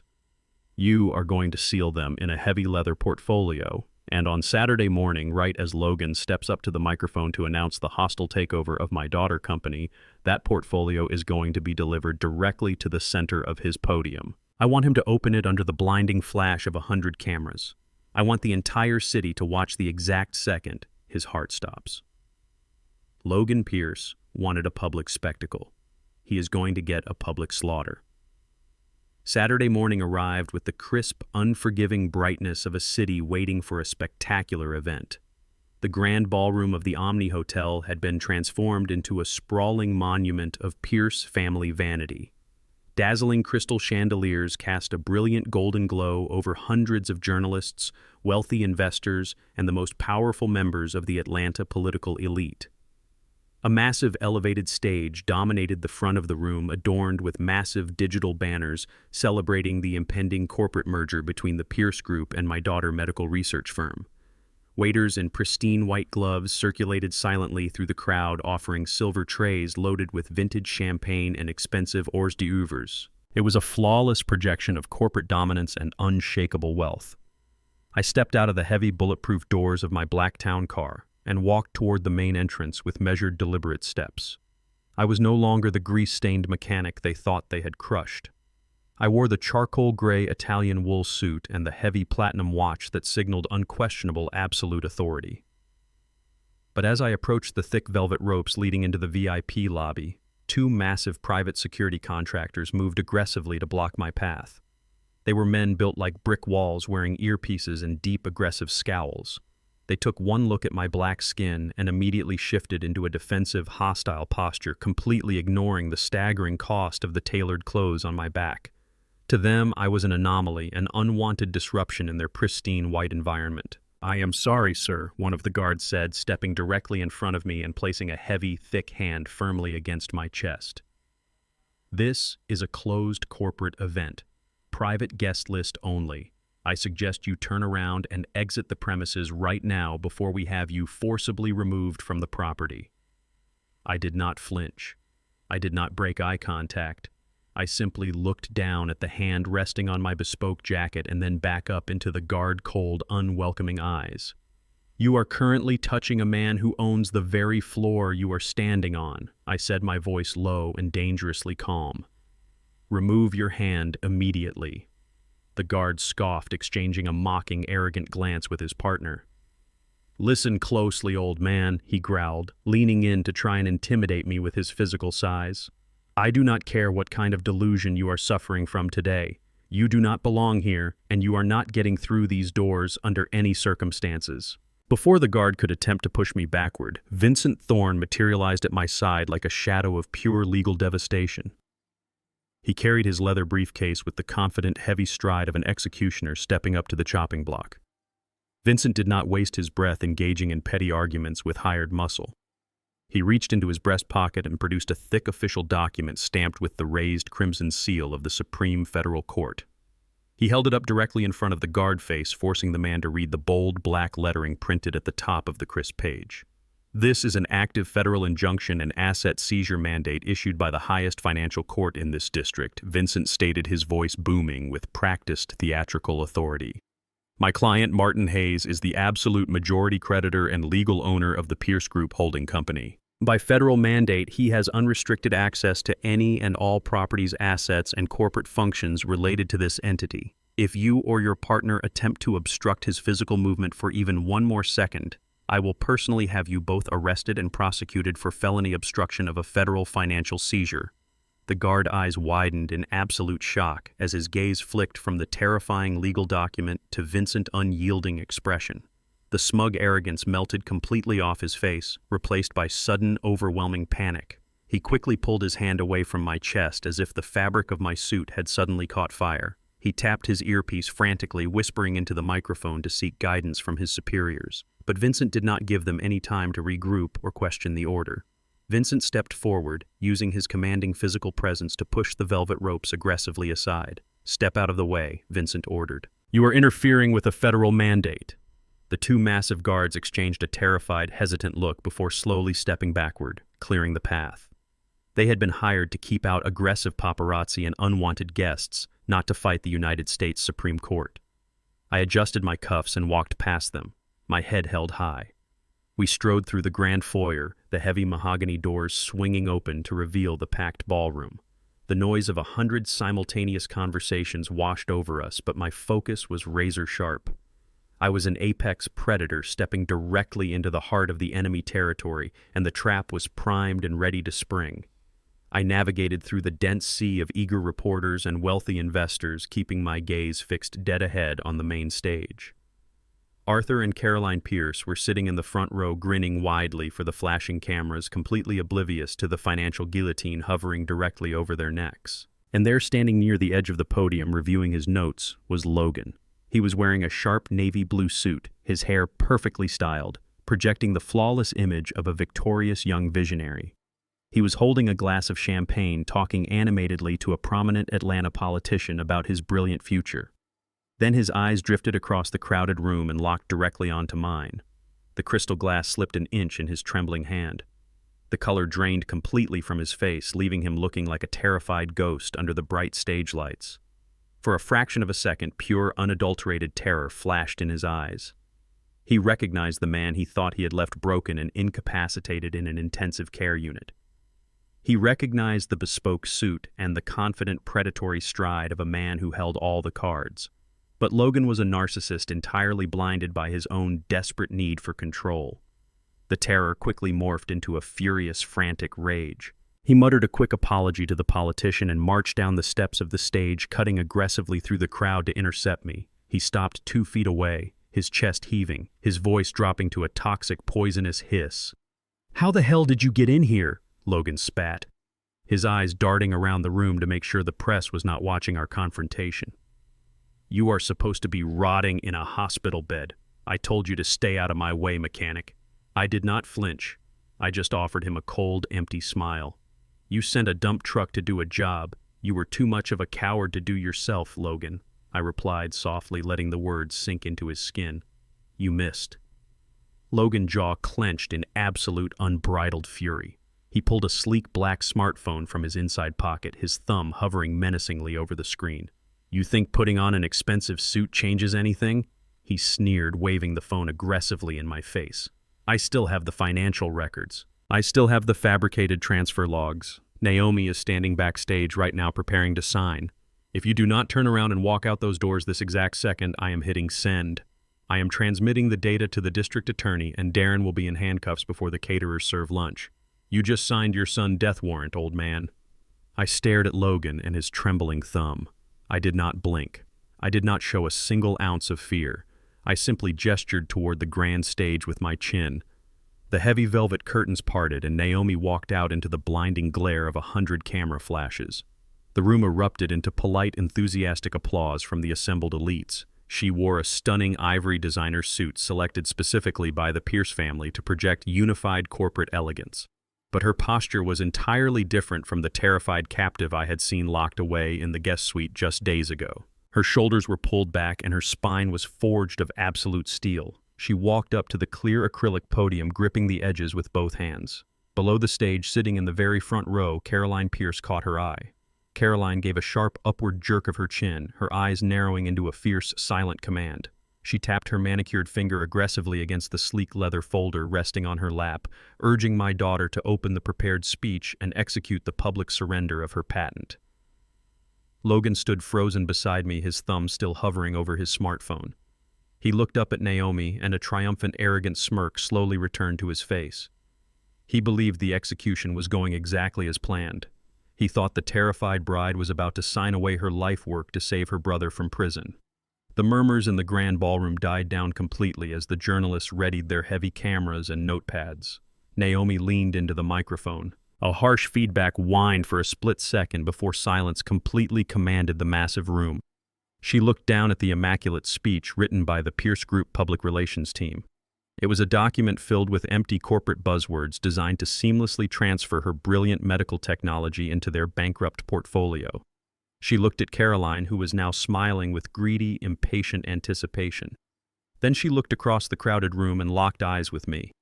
I gave her a single slow and deliberate nod. Naomi picked up the heavy cardstock script. With a slow, deliberate motion that commanded the absolute attention of every single person in the room, she ripped the pages straight down the middle. The sharp, tearing sound echoed loudly through the microphone, amplifying the shock value. Caroline Pierce dropped her crystal champagne glass. It shattered violently against the polished marble floor. Naomi did not stop. She tore the documents again and let the shredded pieces flutter down onto the stage like dead leaves falling from a rotting tree. Ladies and gentlemen of the press, Naomi announced, her voice echoing with crystal clear and unwavering authority. I was brought here today to announce a corporate merger. I was told to stand before you and willingly hand over the exclusive rights to my medical research firm to the Pierce Group, but there will be no merger today. There will only be a full disclosure of corporate fraud and criminal extortion. A collective gasp rippled through the hundreds of wealthy attendees. The journalists frantically began typing, their camera flashes accelerating into a blinding strobe light effect. Naomi reached into the pocket of her ivory suit and pulled out a small silver USB drive. She plugged it directly into the podium master terminal. Behind her, the massive digital banner celebrating the fake merger flickered and died. It was instantly replaced by high-definition projections of internal Pierce Group financial ledgers. These are the real accounting books of the Pierce family, Naomi declared, pointing to the glaring red numbers highlighting $50 million in toxic debt. They are not expanding their portfolio, they are completely bankrupt. And standing in the back of this room is Logan Pierce, the man who attempted to steal my patent to save his failing empire. The enormous screen shifted, displaying the intercepted emails and offshore wire transfers Darren had secured from the server room. It showed undeniable proof of tax evasion, illegal shell companies, and the fabricated blackmail scheme designed to frame my brother for corporate embezzlement. This family operates on intimidation and theft. Naomi continued, her voice rising above the chaotic shouts of the reporters. They threatened to destroy my family with fabricated evidence if I did not surrender my life work. But my family does not surrender to cowards. She raised her left hand, pulling the massive diamond engagement ring off her finger. She held it up under the hot stage lights for a fraction of a second before throwing it violently onto the hardwood floor of the stage. The heavy diamond bounced and rolled off the edge, landing directly at the feet of Arthur Pierce. I am dissolving this fraudulent marriage, Naomi stated with absolute finality. And I am submitting every single document you see on this screen to the federal authorities. Arthur Pierce erupted from his front row seat like a wild animal cornered in a deadly trap. The sophisticated mask of Southern aristocracy melted completely off his face, revealing the violent, desperate predator hiding underneath. His face turned a deep, alarming shade of purple as the flashing cameras captured his total and absolute humiliation. He stormed up the side stairs of the stage, knocking over an expensive floral arrangement, and violently shoved his way to the podium. "Turn that screen off right now!" Arthur roared, his voice cracking with unhinged fury. He lunged forward and physically ripped the microphone away from the stand, pointing a trembling finger directly at my daughter. "Do not listen to a single word this woman says. She is a liar. This is a coordinated smear campaign designed by a bitter and unhinged family." The journalist completely ignored his desperate commands and continued snapping rapid photos of the incriminating financial documents glowing brightly on the massive screen behind him. Arthur realized he had completely lost control of the narrative and the room. He turned toward the heavy mahogany doors at the back of the ballroom, waving his arms frantically. "Security," he bellowed, spit flying from his lips. "I want this woman arrested immediately. Where is the police detail?" "Get the armed officers in here right now. She has illegally accessed classified corporate servers. She is committing corporate espionage and criminal defamation in front of hundreds of witnesses. Handcuff her." A squad of armed private security contractors and off-duty police officers hired for the event rushed into the ballroom, pushing aggressively through the panicked crowd of wealthy investors. They moved rapidly toward the stage, responding to the frantic commands of the powerful patriarch who had paid their salaries. Arthur stood on the stage, clutching the stolen microphone, breathing heavily like a wounded bull. He looked down at Naomi with a gaze of pure, murderous hatred. "You picked the wrong family to cross, little girl." Arthur hissed into the microphone, ensuring the entire room heard his toxic venom. "You and your mechanic father are going to spend the rest of your pathetic lives rotting in a federal prison for corporate sabotage. We are going to bury you." I watched the armed officers surround the base of the stage, preparing to march up the stairs and put my daughter in handcuffs. I adjusted my bespoke suit jacket and stepped forward out of the shadows. It was time to execute the final maneuver. The heavy oak doors at the back of the ballroom burst open completely.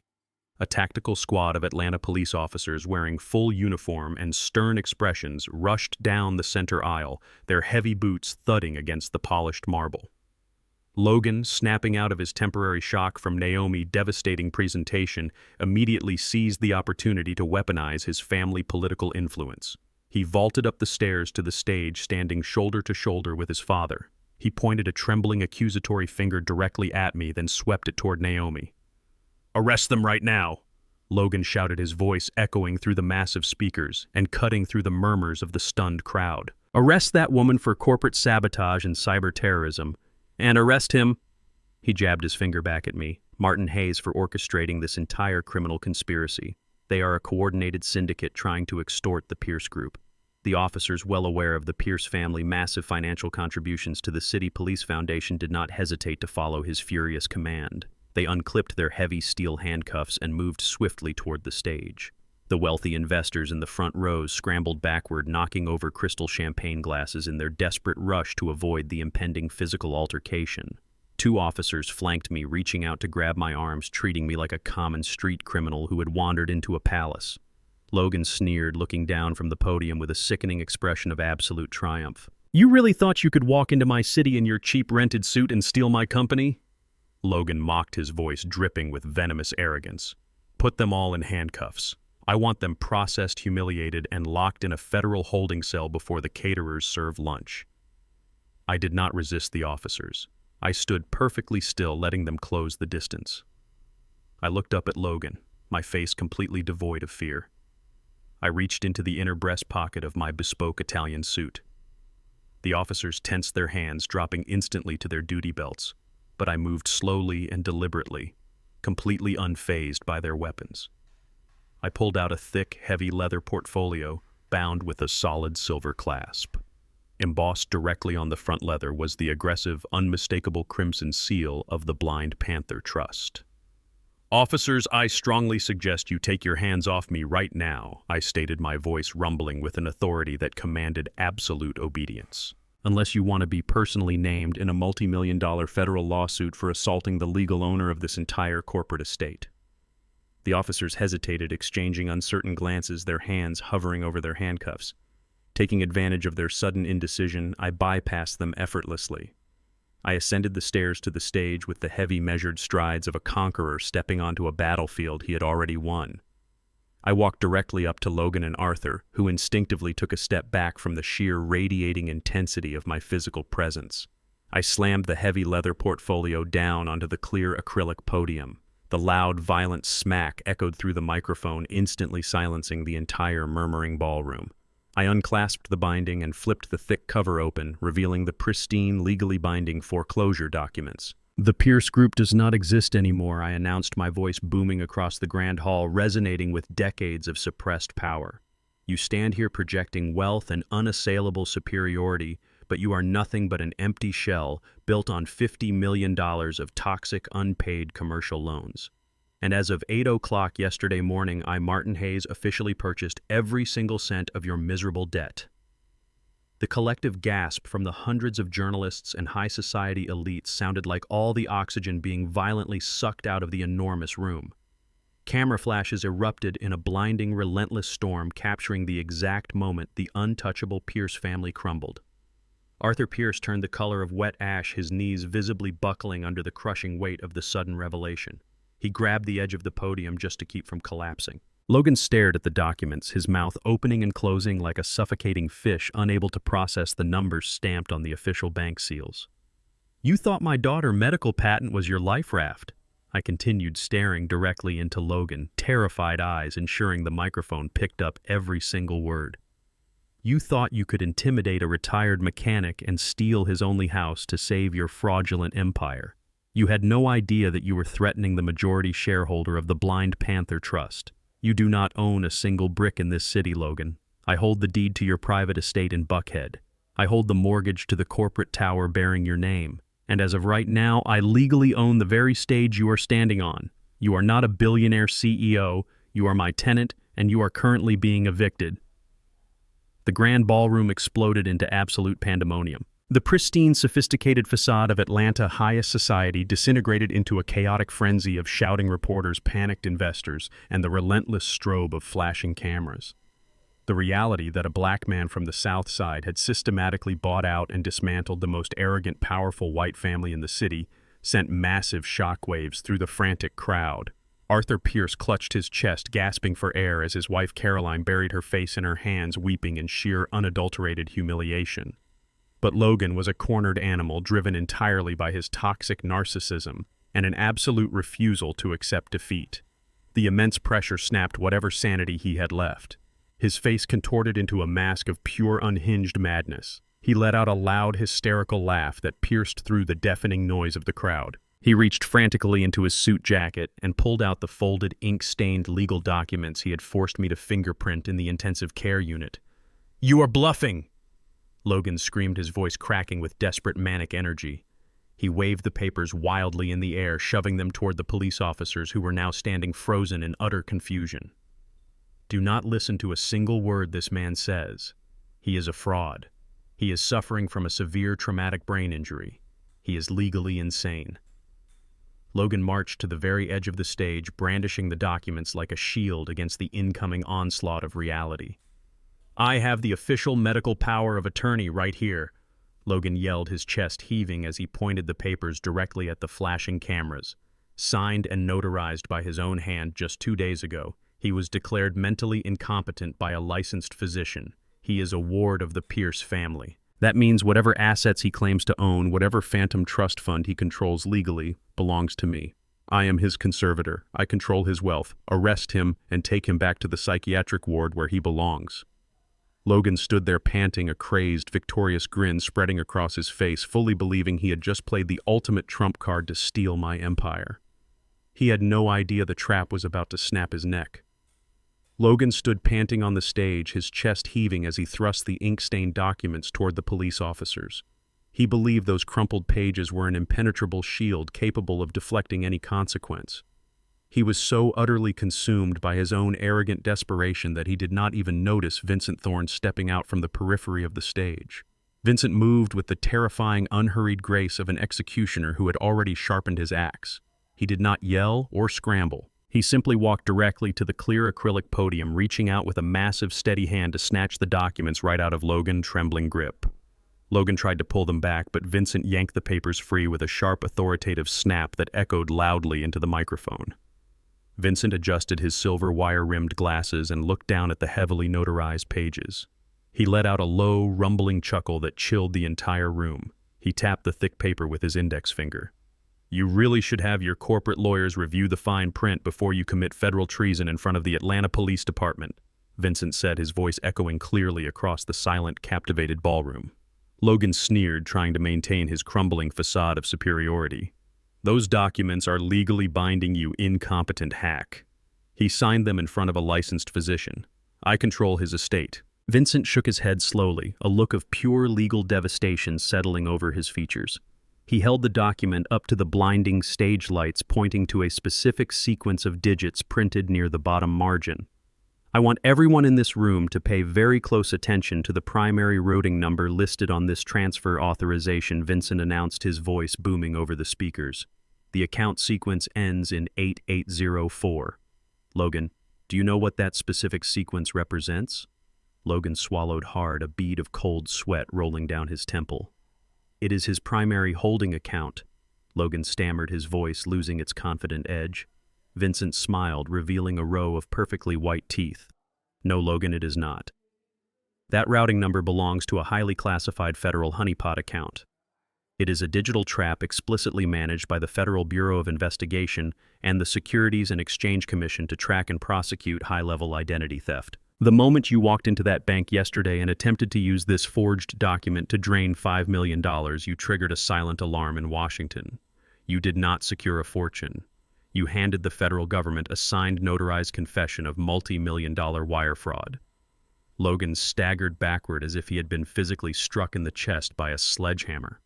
His eyes darted wildly around the grand ballroom, searching for an exit, a friendly face or a legal loophole that simply did not exist. The 2 police officers who had previously advanced on me stopped dead in their tracks.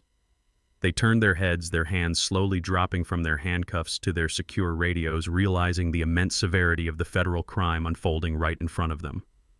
Logan shook his head frantically, his perfectly styled hair falling into his panicked eyes. "That is a complete lie," Logan shrieked, his voice cracking into a high-pitched, desperate wail. "He gave me that authority. He was incapacitated. He wanted me to protect his assets. You cannot prove I forced him to do anything. You have absolutely no proof."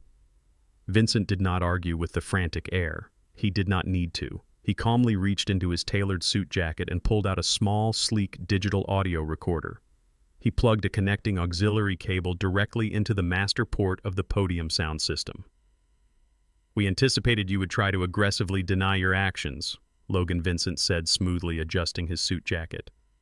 "Which is why my client took the necessary precautions to ensure the absolute truth was perfectly preserved for this exact moment."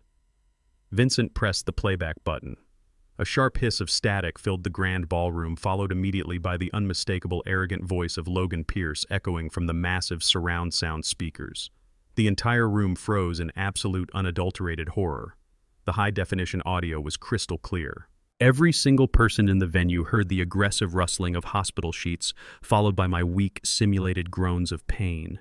Then Logan's voice boomed over the speakers, dripping with venomous cruelty. "I will do the heavy lifting for you, mechanic." The recording captured every sickening detail. "You should have stayed on the south side where you belong. You thought you could challenge my family? Now I own your medical rights. I own your bank accounts." The sound of a physical struggle played loudly, echoing off the crystal chandeliers, followed by Logan's menacing whisper as he forced my injured hand onto the ink pad. "You are going to rot in a cheap nursing home until you forget your own name." The recording clicked off, plunging the grand ballroom into a suffocating heavy silence. The sheer malice and premeditated cruelty captured in the audio left the wealthy investors, journalists, and politicians utterly disgusted. Caroline Pierce covered her mouth with both hands, letting out a strangled, sobbing gasp as she finally realized her golden child had just broadcast his own federal indictment. Arthur Pierce took 3 rapid steps away from his own son, physically distancing himself from the toxic radioactive fallout. Vincent unplugged the recorder and turned to the police officers who were now glaring at Logan with undisguised professional contempt. "Officers," Vincent stated formally, "what you just heard is irrefutable auditory evidence of felony elder abuse, physical assault, and violent coercion. This man forcibly extracted biometric signatures from a senior citizen who had just survived a severe targeted vehicular collision. Logan is not a conservator. He is a violent predator who has just confessed to federal crimes in front of 100 witnesses and live news cameras." The lead police officer nodded, his face hardening into a mask of pure, uncompromising resolve. He unclipped his radio and spoke a priority 10 code into the microphone, confirming a major felony arrest. The officers immediately changed their trajectory. They bypassed me entirely and marched straight up the stairs of the stage, their heavy, tactical boots moving with terrifying, inescapable purpose. Logan backed away from the advancing officers, his hands raised in front of him in a pathetic, trembling display of surrender. "Wait, please wait, you do not understand," he babbled, his voice dissolving into a desperate, sobbing plea. "My father knows the commissioner. You cannot arrest me. I am Logan Pierce. We own half this city." The lead officer did not hesitate for a fraction of a second. He grabbed Logan by the shoulder, spinning him around with rough, practiced efficiency. The officer slammed Logan face first onto the clear acrylic podium, pinning him down under the glaring stage lights. "You have the right to remain silent," the officer barked, pulling Logan's arms aggressively behind his back. The sharp metallic click of steel handcuffs snapping tightly around Logan's wrists echoed through the microphone, amplifying the sound of his absolute destruction for the entire room to hear. The journalists surrounding the stage went absolutely feral. The camera flashes erupted into a blinding, continuous strobe light, capturing every single angle of the wealthy, arrogant heir, being subdued and shackled like a common thug. Live news cameras stationed at the back of the hall broadcast the humiliating spectacle to thousands of viewers across Atlanta, ensuring his disgrace was permanent and public. Logan wept openly, his tears smearing across the polished surface of the podium. He screamed for his father, begging Arthur to do something, to call his expensive corporate lawyers to throw money at the problem like he always did. But Arthur just stood there, paralyzed by the overwhelming magnitude of their public ruin, offering no help to the son who had destroyed their empire. I stepped forward, standing beside Naomi, who had remained a pillar of unyielding strength throughout the entire confrontation. I looked down at Logan as he squirmed helplessly in the unforgiving grip of the Atlanta Police Department.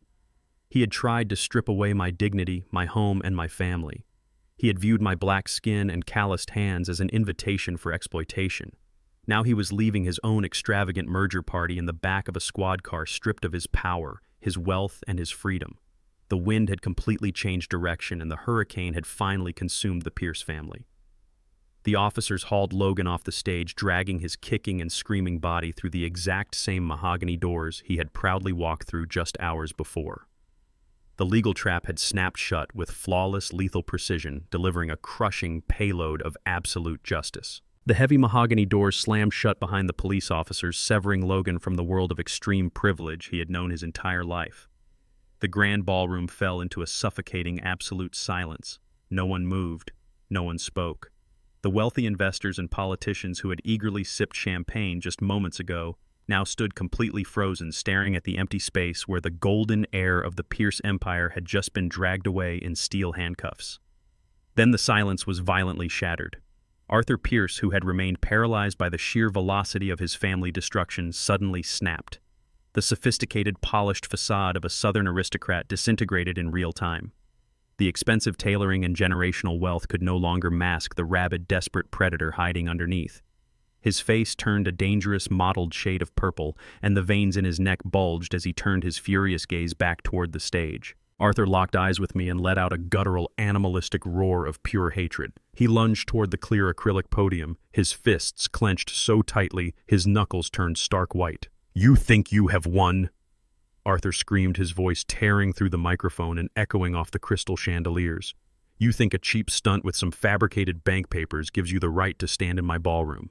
You are nothing but an uppity, grease-stained mechanic who got lucky. You belong in the gutter on the south side, fixing cars, not standing on a stage with decent, civilized people." Arthur completely lost whatever shred of dignity he had left.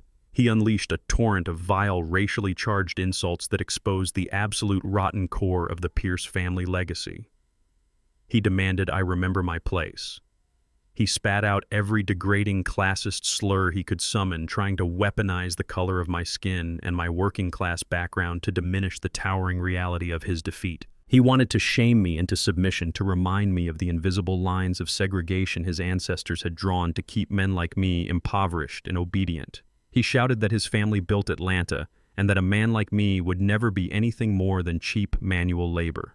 The journalists in the room recoiled in visible disgust, holding their recording devices up to capture every single word of the spectacular, unhinged meltdown.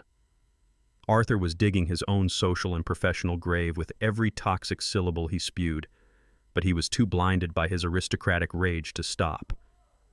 I stood perfectly still on the elevated stage. I did not blink. I did not raise my hands in defense, and I did not let a single trace of anger alter my expression. I simply absorbed his venom, letting his hateful words wash over me like a light summer rain hitting a solid brick wall. Decades ago, his words might have possessed the power to wound me. But when you have spent 20 years dismantling the financial empires of men who look and sound exactly like Arthur Pierce, their racist tantrums become nothing more than the desperate flailing of a dying breed. I let him scream until his voice grew hoarse and he had to pause to gasp for breath. Then I turned my head slightly and looked at Vincent Thorne. I gave him a single slow nod.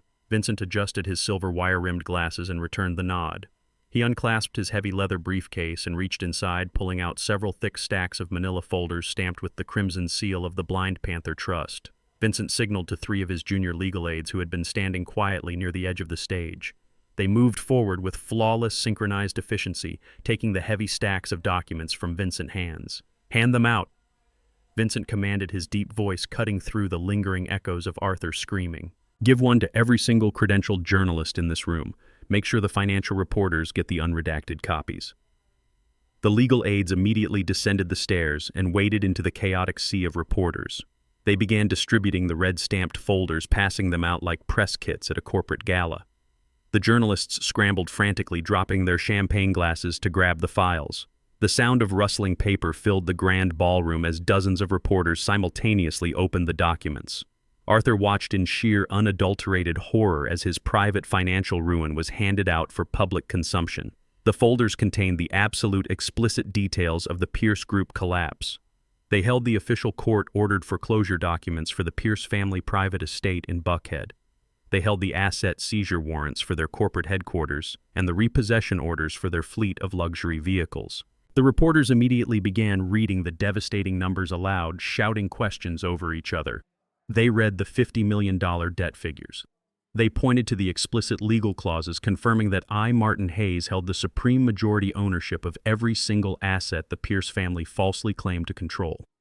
Arthur reached out a trembling hand trying to snatch a folder from a nearby reporter, but the journalist simply pulled it away, snapping a high-definition photograph of Arthur's pale, terrified face. The invincible patriarch of the Pierce Empire had been stripped entirely naked in front of the exact audience he had invited to witness his triumph. I stepped forward, leaning directly into the microphone. The sheer, undeniable weight of my presence commanded the instant attention of the entire room. The frantic shouting of the reporters ceased completely as all eyes locked onto me. I looked down at Arthur, who was now leaning heavily against the edge of the stage, his chest heaving, his arrogant rage completely extinguished by the suffocating reality of his total bankruptcy. "Your superiority ends right here, Arthur," I said, my voice dropping to a low, lethal timbre that resonated in the chest of every person in the hall. "You can shout your slurs and cling to your pathetic delusions of grandeur all you want. It will not change the fact that you are standing on property that belongs to a black man from the South Side." I stared right through his terrified eyes, dismantling his soul piece by piece. Tomorrow morning, I continued, ensuring every camera captured my final verdict. Tomorrow morning, the bank will change the locks on the heavy iron gates of your mansion. The private security team you hired will physically escort you and your wife off the premises. You will not be permitted to pack your designer suits or your expensive art collection because those assets now belong to my liquidation trust to cover the massive toxic debts you recklessly accumulated. You will be thrown out onto the street with absolutely nothing but the clothes currently on your back. Arthur shook his head weakly, a pathetic whimpering sound escaping his throat. He looked up at me, a look of absolute desperate pleading finally breaking through his shattered pride. But my son Arthur choked out his voice, cracking. "He needs legal representation. He is facing federal charges." I leaned closer to the microphone, delivering the absolute final blow. "That is the tragic reality of your situation, Arthur," I stated coldly. "Federal defense attorneys require massive upfront retainers, and you do not have a single penny left to your name. You cannot hire a defense lawyer for your son. You cannot bail him out. You cannot buy your way out of the consequences of your own greed. You are entirely destitute. You wanted to steal my daughter patent to save your legacy. Instead, you handed me the legal authority to erase your legacy from the face of this city forever." I stepped back from the podium, leaving the microphone hot and the truth hanging heavily in the air. Arthur Pierce collapsed onto his knees, hitting the polished marble floor of the ballroom with a dull, heavy thud. The cameras flashed relentlessly around him, capturing the definitive end of his reign. Arthur Pierce remained a crumpled heap of defeated arrogance on the polished marble floor, but he was not the only member of his dynasty to shatter under the unbearable weight of absolute ruin. A sharp, agonizing wail sliced through the relentless clicking of camera shutters. Caroline Pierce, the immaculate matriarch who had spent her entire adult life curating an illusion of untouchable superiority, broke completely. The heavy emerald diamond necklace resting against her collarbone suddenly looked absurd, a glittering chain anchoring her to a rapidly sinking ship. She dropped to her knees beside her husband, her perfectly tailored silk dress pooling around her on the cold floor. The absolute terror of losing her mansions, her social standing, and her golden child all in the span of 30 minutes stripped away every single ounce of her aristocratic pride. She scrambled forward, her expensive heels slipping against the marble, crawling frantically toward the edge of the stage. Her expensive makeup was ruined by a flood of desperate, hysterical tears. She reached out with trembling, manicured hands and grabbed a handful of the ivory fabric of Naomi's suit. Caroline clutched my daughter pant leg like a drowning woman clinging to a life raft. "Naomi, please," Caroline sobbed, her voice cracking into a high-pitched, pathetic whine. "You have to stop him. You have to tell your father to stop this madness. We are family, Naomi. I always saw you as the daughter I never had. We just wanted to elevate you. We wanted to give you the world. We can fix this. Just please do not let them take our home. Do not let them take my son." She wept openly, her face buried against the hem of Naomi's suit, begging for a fraction of the mercy she had never once extended to anyone else. The journalists crowded closer, their heavy lenses focusing intensely on the spectacular downfall of the city's most ruthless socialite. Caroline sobbed louder, ignoring the flashing lights, entirely abandoning her dignity in a desperate bid for survival. She tugged at Naomi's leg, pleading for a financial pardon that simply did not exist. Naomi stood perfectly still, looking down at the weeping woman clinging to her leg. She did not flinch, and she did not offer a single gesture of comfort. My daughter had endured months of psychological manipulation, covert racism, and suffocating control from the very woman who was now groveling in the dirt. Naomi looked at the desperate manicured hands wrinkling her pristine ivory suit. With a slow, deliberate, and utterly glacial movement, Naomi took a sharp step backward, firmly pulling her fabric out of Caroline's desperate grasp. Caroline's hands fell empty, hitting the marble floor with a pathetic slap. Naomi adjusted her posture, radiating the absolute, uncompromising strength of a woman who had just reclaimed her entire life. Caroline looked up, her tear-streaked face twisted in sheer terror, waiting for a lifeline. Naomi leaned forward slightly, looking directly into the weeping eyes of her former mother-in-law. "You never saw me as a daughter, Caroline," Naomi stated, her voice ringing out with terrifying crystal-clear precision. "You saw me as an acquisition. You saw my medical patent as a desperate infusion of cash to save your fraudulent, bankrupt empire." Naomi paused, letting the silence stretch for a fraction of a second before delivering the absolute fatal blow. "I remember exactly what you told my father at our wedding reception," Naomi continued, ensuring the microphones picked up every single devastating syllable. "You looked him in the eye and said that families like ours do not typically find themselves mingling with families like yours. You said you were giving me the prestige my bloodline could never afford." Caroline visibly recoiled as her own toxic words were weaponized and fired directly back at her. "You were absolutely right, Caroline," Naomi said, her voice dropping to a lethal, frozen whisper. "People like us do not belong at your table. Because as of this exact moment, you do not even possess the basic human dignity required to scrub the dirt off my shoes. You are entirely morally and financially bankrupt." Naomi turned her back on the sobbing matriarch, completely dismissing her existence. The sheer, absolute finality of that rejection resonated through the massive ballroom. Caroline let out a hollow, devastated gasp, collapsing forward onto the marble floor, her body shaking with uncontrollable sobs.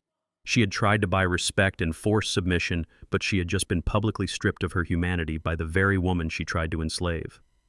At the back of the grand ballroom, the heavy mahogany doors had been propped wide open by the tactical police squad. The officers were physically dragging Logan Pierce toward the exit, his arms yanked painfully behind his back in the heavy steel handcuffs.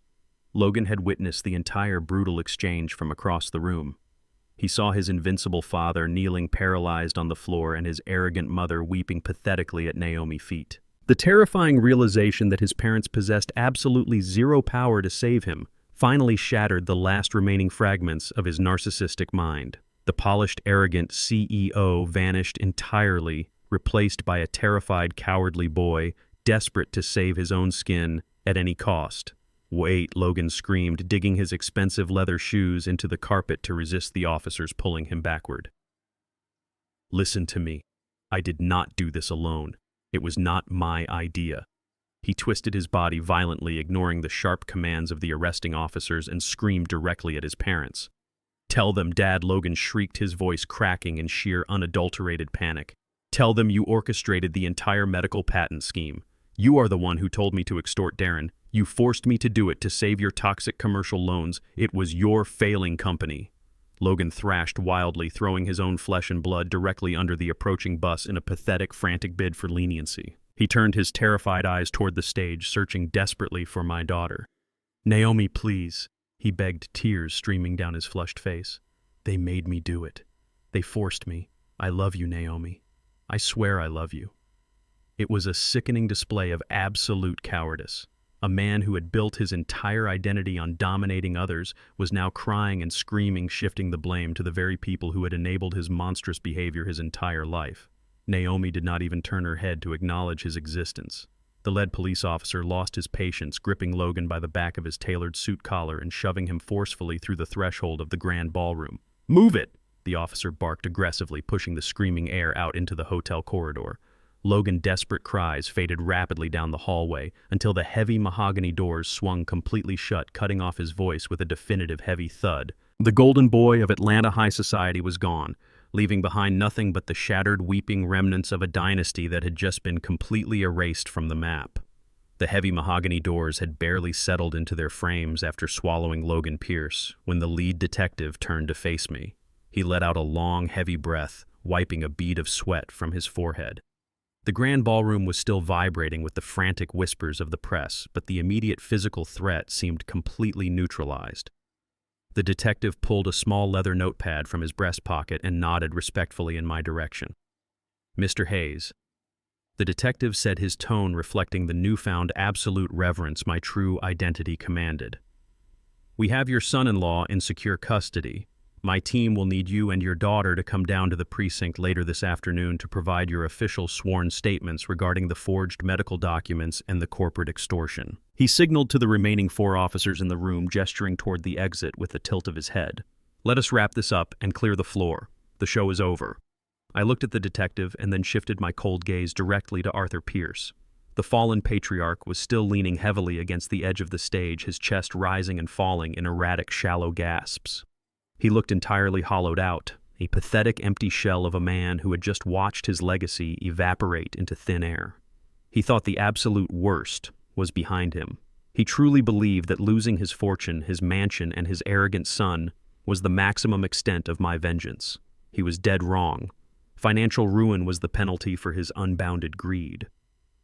But there was a completely different price to pay for attempting to take my life.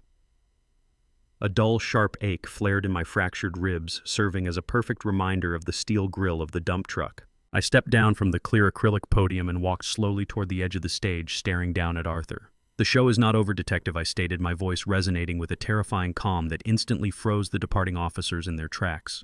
"We have addressed the corporate fraud and the elder abuse, but we have not yet addressed the attempted murder." The entire ballroom went dead silent again. The journalists who had just begun packing up their heavy equipment scrambled frantically to raise their cameras back to their eyes. Arthur Head snapped up, his bloodshot eyes widening in absolute, unadulterated terror. The color drained from his face, leaving his skin a sickly, translucent gray. His jaw trembled violently as the realization hit him. "What are you talking about?" Arthur gasped, his voice a pathetic, raspy whisper. "You took everything from me. You ruined my family. What more could you possibly want?" "I want your freedom, Arthur," I replied, my gaze locking onto his terrified eyes like a laser sight. "I want the rest of your natural-born life spent rotting behind reinforced steel bars." I turned to Vincent Thorne, who was already unzipping the secondary secure compartment of his leather briefcase. Vincent did not produce a red stamped financial folder this time. He pulled out a sleek black digital tablet and a thick sealed transparent evidence bag containing certified banking records. He stepped down from the stage, handing the items directly to the lead detective. 2 days ago, I was involved in a severe vehicular collision, I explained, ensuring my voice carried clearly to every single reporter in the massive room. A massive commercial dump truck ran a blind intersection and violently crushed my vehicle. The police report initially classified it as a tragic hit-and-run accident. But when you possess the unlimited resources of a multi-billion-dollar financial trust, you do not wait for the local traffic division to find answers. You buy the answers yourself. I looked down at Arthur, watching his soul physically leave his body. My private security team tracked down the driver of that dump truck in less than 12 hours, I continued. We found him hiding in a cheap roadside motel on the absolute outskirts of the city. He was not a careless driver making a mistake. He was a professional contractor with a long, violent history of making problems disappear for very wealthy, desperate men. And when faced with the absolute certainty of federal racketeering charges, he was more than happy to hand over his wealthy employer. The lead detective tapped the screen of the digital tablet. The high-definition video began playing loudly, displaying crystal-clear security footage from a private subterranean parking garage. The footage clearly showed Arthur Pierce stepping out of his luxury sedan and handing a thick, heavy manila envelope to a heavily tattooed man wearing a fluorescent construction vest. The video was damning, but it was the paper trail that hammered the final nail into the coffin. Vincent tapped the transparent evidence bag resting in the detective's hands. Inside that bag are the certified offshore routing statements Vincent explained with lethal legal precision. They show a direct wire transfer of $200,000 originating from Arthur Pierce's private Cayman Island holding account. The funds were deposited directly into a shell corporation owned by the driver exactly 3 hours before the dump truck rammed into my client vehicle. This was not a traffic accident. This was a fully funded, premeditated assassination attempt orchestrated by the patriarch of the Pierce family. The journalists in the room erupted into an absolute frenzy. The story had just escalated from a massive corporate scandal to a sensational high society murder plot. The camera flashes blinded the room, illuminating Arthur's terrified, guilty face. He had tried to kill me to prevent the exact financial slaughter that had just taken place, and he had failed spectacularly. The lead detective did not need to hear another word. The chain of evidence was flawless, absolute, and entirely irrefutable. He handed the tablet to a subordinate officer and unclipped his heavy steel handcuffs from his duty belt. His face hardened into a mask of pure, uncompromising authority. Arthur Pierce, the detective, barked, his voice cutting fiercely through the chaotic shouting of the press. "You are under arrest for conspiracy to commit murder and first-degree attempted homicide. Put your hands behind your back right now." Arthur's final shred of sanity snapped completely. The realization that he was about to spend his twilight years caged in a maximum security penitentiary sent him into a frantic, animalistic panic. He let out a feral shriek and wildly shoved the detective backward, attempting to scramble blindly toward the side exit of the ballroom. He did not make it 2 feet. The remaining police officers swarmed him instantly. They tackled the fallen billionaire with brutal, unforgiving force, driving him face first into the hard, polished marble floor. The sickening crack of his nose hitting the stone echoed sharply over the deafening noise of the crowd. Arthur thrashed violently, screaming incoherent curses and sobbing uncontrollably as 3 heavy officers pinned his expensive bespoke suit firmly to the ground. "Stop resisting," the detective roared, driving his knee firmly between Arthur's shoulder blades. The sharp metallic click of the handcuffs ratcheting tightly around Arthur's wrists signaled the absolute definitive end of the Pierce dynasty. Caroline Pierce shrieked in sheer horror, completely paralyzed by the violent spectacle of her husband being physically crushed by the law. She sat completely ruined on the floor, surrounded by the shattered pieces of her privileged life. The officers hauled Arthur roughly to his feet. Blood poured from his shattered nose, staining his crisp white shirt and ruining his pristine aristocratic image forever. He looked like a slaughtered animal, defeated, broken, and utterly destroyed. As the police dragged the weeping, bleeding patriarch down the center aisle, I stood perfectly still on the stage with Naomi standing strong beside me. The Pierce empire had not just been dismantled, it had been pulled up by its very roots and incinerated into ashes. There was absolutely nothing left but ghosts. I looked at the empty space where their arrogance once stood, knowing that the poison had finally been eradicated from our lives. 1 week later, the morning air in Buckhead felt entirely different. It was crisp, clean, and entirely purged of the toxic arrogance that had polluted this neighborhood for generations. I stood shoulder to shoulder with my son and daughter, staring up at the massive wrought iron gates of the former Pierce family estate. The imposing 15-foot-high barriers that once served to keep men like me out were now permanently locked open. The private security firm that treated this property like a sovereign nation was gone, entirely replaced by a single discreet agent hired directly by the Blind Panther Trust. The estate was completely silent. The sprawling manicured lawns and the towering limestone facade of the mansion sat empty, stripped of the fraudulent dynasty that had occupied it just 7 days prior. The federal authorities and my liquidation teams had moved with absolute surgical precision. Every piece of expensive art, every luxury vehicle, and every tailored designer suit had been boxed up, seized, and auctioned off to cover a fraction of their massive $50 million debt. Arthur Pierce was currently sitting in a maximum security holding cell awaiting trial for attempted homicide without a single penny to his name. Logan was facing decades in federal prison for wire fraud and elder abuse. Caroline had been evicted by the bank and sent to a cheap motel on the absolute outskirts of the city. The untouchable Pierce empire was completely erased, leaving nothing behind but an empty, hollow house. Darren stood beside me, shifting his weight nervously on the pristine concrete driveway. He wore a simple dark suit, his eyes scanning the massive property with a mixture of profound guilt and lingering disbelief. He had spent the last week working relentlessly with Vincent Thorne, untangling the disastrous financial webs Logan had woven and cooperating fully with the federal investigators. He had faced his own colossal mistakes without running away, but the heavy burden of almost costing his sister her life work still weighed crushing on his shoulders. I looked at my son, seeing the deep exhaustion etched into his face, but also recognizing a new, quiet strength that had not been there before. He had survived the fire, and now it was time to forge him into something absolutely unbreakable. I reached into the deep pocket of my tailored coat and pulled out a heavy ring of brass keys. They clinked loudly in the quiet morning air, drawing the immediate attention of both my children. I did not hand them over politely. I tossed the heavy ring directly at Darren's chest. He scrambled to catch them, his hands gripping the cold metal as he looked at me in absolute confusion. "What is this, Dad?" Darren asked, his voice hesitant, his eyes darting from the keys to the towering limestone mansion. "It is your redemption," I stated, my voice resonating with unwavering, absolute authority. "This estate no longer represents generational wealth built on the backs of exploited people. As of this morning, this entire property has been legally transferred into a new corporate holding company fully owned and controlled by your sister." Naomi turned to me, her eyes widening in sheer shock, but I kept my focus locked entirely on my son.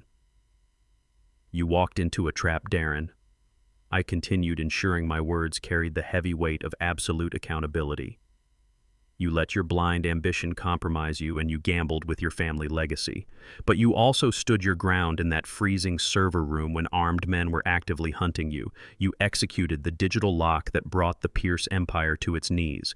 You proved that when the pressure is absolute, you do not shatter, you strike back." Darren stared down at the keys, his knuckles turning stark white. I stepped closer, closing the distance between us until I was looking directly into his eyes. "This mansion is completely gutted," I explained. "It is 50,000 square feet of empty space. Your new job starts right now. You are going to hire the best commercial contractors in Atlanta. You are going to rip out the imported marble floors, tear down the grand ballrooms, and smash every single crystal chandelier to dust. You are going to completely gut this monument of aristocratic vanity and convert it into the most advanced state-of-the-art medical research facility on the entire East Coast. Naomi needs cutting-edge laboratories. She needs secure servers, and she needs an impenetrable fortress to protect her patents. You are going to build it for her. This is your new project, Darren. You are going to manage the multi-million-dollar budget, you are going to oversee the brutal construction, and you are going to ensure that this facility generates real life-saving value for the world. You are going to take the dirt they tried to bury us in, and you are going to build a towering empire directly on top of it. Can you handle that massive responsibility?"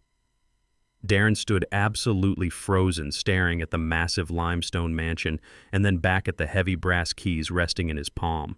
The sheer magnitude of the responsibility hit him like a physical shockwave reverberating through his entire body. He had fully expected me to cast him aside, to strip him of his corporate duties, or to forever treat him as the foolish, naive son who nearly destroyed everything we had. Instead, I was handing him the literal keys to our family future and entrusting him with a multi-million-dollar development project. The heavy, suffocating armor of guilt and insecurity that he had worn for the past 3 months suddenly cracked and fell away completely. His chest heaved and a raw, ragged sob escaped his throat. The tears he had been holding back since the terrible night the police raided his townhouse finally broke free, streaming rapidly down his face. He did not wipe them away. He did not try to hide his vulnerability or maintain a facade of tough corporate indifference. For the first time in his adult life, Darren was not trying to project a fake image of success or pretend he had all the answers to impress men who secretly despised him. He was standing there completely stripped down to his core, accepting the immense, terrifying weight of true manhood. "Dad, I will not fail you." Darren choked out, his voice thick with overwhelming emotion, but vibrating with a fierce, unbreakable resolve. "I swear to you, I will build the greatest research facility this city has ever seen. I will protect Naomi. I will protect our family. I will never let anyone threaten us again." He stepped forward and wrapped his arms around me, pulling me into a crushing, desperate hug. I hugged my son back, gripping his broad shoulders firmly, feeling the solid, unyielding strength that had finally awakened inside him. He was no longer a lost boy looking for shortcuts or validation from predators. He was a Hayes. He was a man who truly understood the brutal cost of survival and the absolute uncompromising necessity of family loyalty. Naomi walked over, wrapping her arms around both of us, resting her head against her brother's shoulder. The three of us stood together on the immaculate concrete driveway of the ruined Pierce estate, an unbreakable unit forged in the relentless fires of a total war. The painful past was completely incinerated.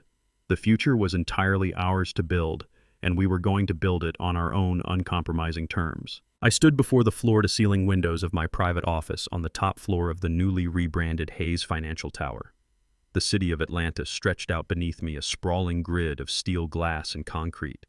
From this altitude, the cars looked like insignificant insects crawling along the massive arteries of the interstate. I traced the distant, hazy skyline toward the south side of the city. That was where my story began. I was a kid with grease permanently stained into his fingernails, sweating under the hoods of broken-down sedans, just trying to scrape together enough cash to keep the lights on. I built an empire from the scrapyard up, but I did it entirely in the shadows. I hid my wealth because I wanted my children to earn their own scars. I wanted them to understand the absolute value of a dollar earned through sheer, uncompromising grit. But standing here now, watching the late afternoon sun cast a brilliant golden fire over the city, I realized that staying in the shadows had almost cost me everything I loved. The predators in this city, the men born into country clubs and generational trust funds, mistook my silence for weakness. They looked at a black mechanic and saw a vulnerability they thought they could effortlessly exploit. They thought they were playing a game of chess against a helpless pawn. They never realized I owned the entire board. The silence in the office was absolute. The heavy oak doors were sealed shut, guarding my privacy. The chaos of the past few weeks, the police raids, the court injunctions, the absolute destruction of the Pierce family legacy was finally behind us. Darren was currently across town, tearing down the limestone walls of the Buckhead Estate building, a state-of-the-art laboratory for his sister. Naomi was back in her element, finalizing her medical patents without the suffocating threat of corporate extortion hanging over her brilliant mind. My family was entirely secure. The perimeter was heavily fortified. We were no longer hiding our strength from the world. We were projecting it with terrifying clarity. I turned away from the sprawling panoramic view of the city and walked slowly toward my massive mahogany desk. The polished surface was impeccably clean, devoid of the chaotic financial ledgers and aggressive legal drafts that had consumed my life for the past month. I reached out and opened the top right drawer. Resting perfectly in the center of the dark velvet lining was a single crumpled piece of white paper. It was the exact same note Naomi had desperately shoved into the breast pocket of my rented tuxedo on the day of her ruined wedding. The ink was slightly smudged from her terrified, trembling hands, but the words were still crystal clear. "Dad, help me." I picked up the small piece of paper, feeling the rough texture of the deep creases. That tiny scrap of paper had been the absolute catalyst for a financial massacre. It was the distress signal that forced me to completely unleash the brutal, uncompromising power of the Blind Panther Trust. I held the note in my left hand and reached into my pocket with my right, pulling out a heavy brushed steel lighter. I flicked the metal lid open with a sharp, satisfying click. My thumb struck the flint, igniting a perfectly steady, bright orange flame. I brought the fire directly to the corner of the crumpled paper. The flame caught the dry edge, instantly devouring the panicked words Naomi had written in her darkest moment of despair. I held the burning note, watching the fire rapidly consume the paper, transforming the agonizing memory into a curled, blackened husk. When the intense heat finally licked at my fingertips, I dropped the burning remnants into the heavy crystal ashtray resting on my desk. I stood there in the absolute quiet of my office, watching the last glowing embers flicker and die out completely. A thin trail of gray smoke drifted up toward the ceiling, dissipating into nothingness. The desperate plea for help was gone. The terrified bride was gone. The vulnerable mechanic was gone. All that remained was the fine gray ash of the enemies who had foolishly tried to burn us. I reached out and smeared the ashes against the bottom of the crystal bowl, erasing the history entirely. The war was officially over, and the battlefield had been swept completely clean. They thought my skin color and my working-class background were an open invitation for exploitation. They believed the systemic structures of this city were designed to protect them and crush me. They were absolutely wrong. When you are born a black man at the absolute bottom of society, you do not get the luxury of making careless mistakes. You have to fight for every single breath, every single dollar, and every single ounce of respect. You learn very early on that power is never willingly handed over by the elite. Power is aggressively, relentlessly taken. I did not buy the respect of the Pierce family. I did not beg them for a seat at their miserable table. I kicked the table over, bought the entire building, and evicted them onto the street. The world will constantly try to dictate your value based on the clothes you wear, the neighborhood you grew up in, or the color of your skin. Do not ever let them define your worth. You take your pain, your struggles, and your quiet sacrifices, and you forge them into an absolute weapon. You build your empire in the dark. You educate your mind, you fortify your finances, and you protect your bloodline with a vicious, uncompromising loyalty. When the predators eventually come knocking at your door looking for an easy victim, you do not panic. You look them dead in the eye, and you show them exactly why they should have never woken the sleeping panther. My name is Martin Hayes. I started with a greasy wrench and a pair of steel-toed boots. Today, I own the skyline. This is my city now, and nobody will ever threaten my family again. If you found power in my story, if you have ever had to fight back against arrogant people who severely underestimated your worth, then you know exactly what kind of fire it takes to survive. I want to hear your stories of triumph in the comments below. Tell me where you are watching from, and tell me how you built your own empire from the ground up. Hit that like button right now and subscribe to the channel so you never miss another story of absolute uncompromising justice. The world is full of predators, but we are the ones who hunt them. Stay strong, stay vigilant, and always protect your own. I will see you in the next video. If there is one final lesson you take away from my journey, let it be this. True wealth is not defined by the designer suits you wear or the expensive zip code of your mansion. True wealth is the absolute, undeniable ability to protect your peace and shield the people you love from anyone who tries to break them. Money without a moral compass just makes you a well-dressed predator, but money paired with fierce, unyielding family loyalty makes you an impenetrable fortress. Never let the arrogant elite force you to forget your roots. Stand tall, speak softly, and carry a massive financial sledgehammer. If this message resonated with your soul, hit that subscribe button right now and share this video with anyone who needs a reminder of their own unstoppable power.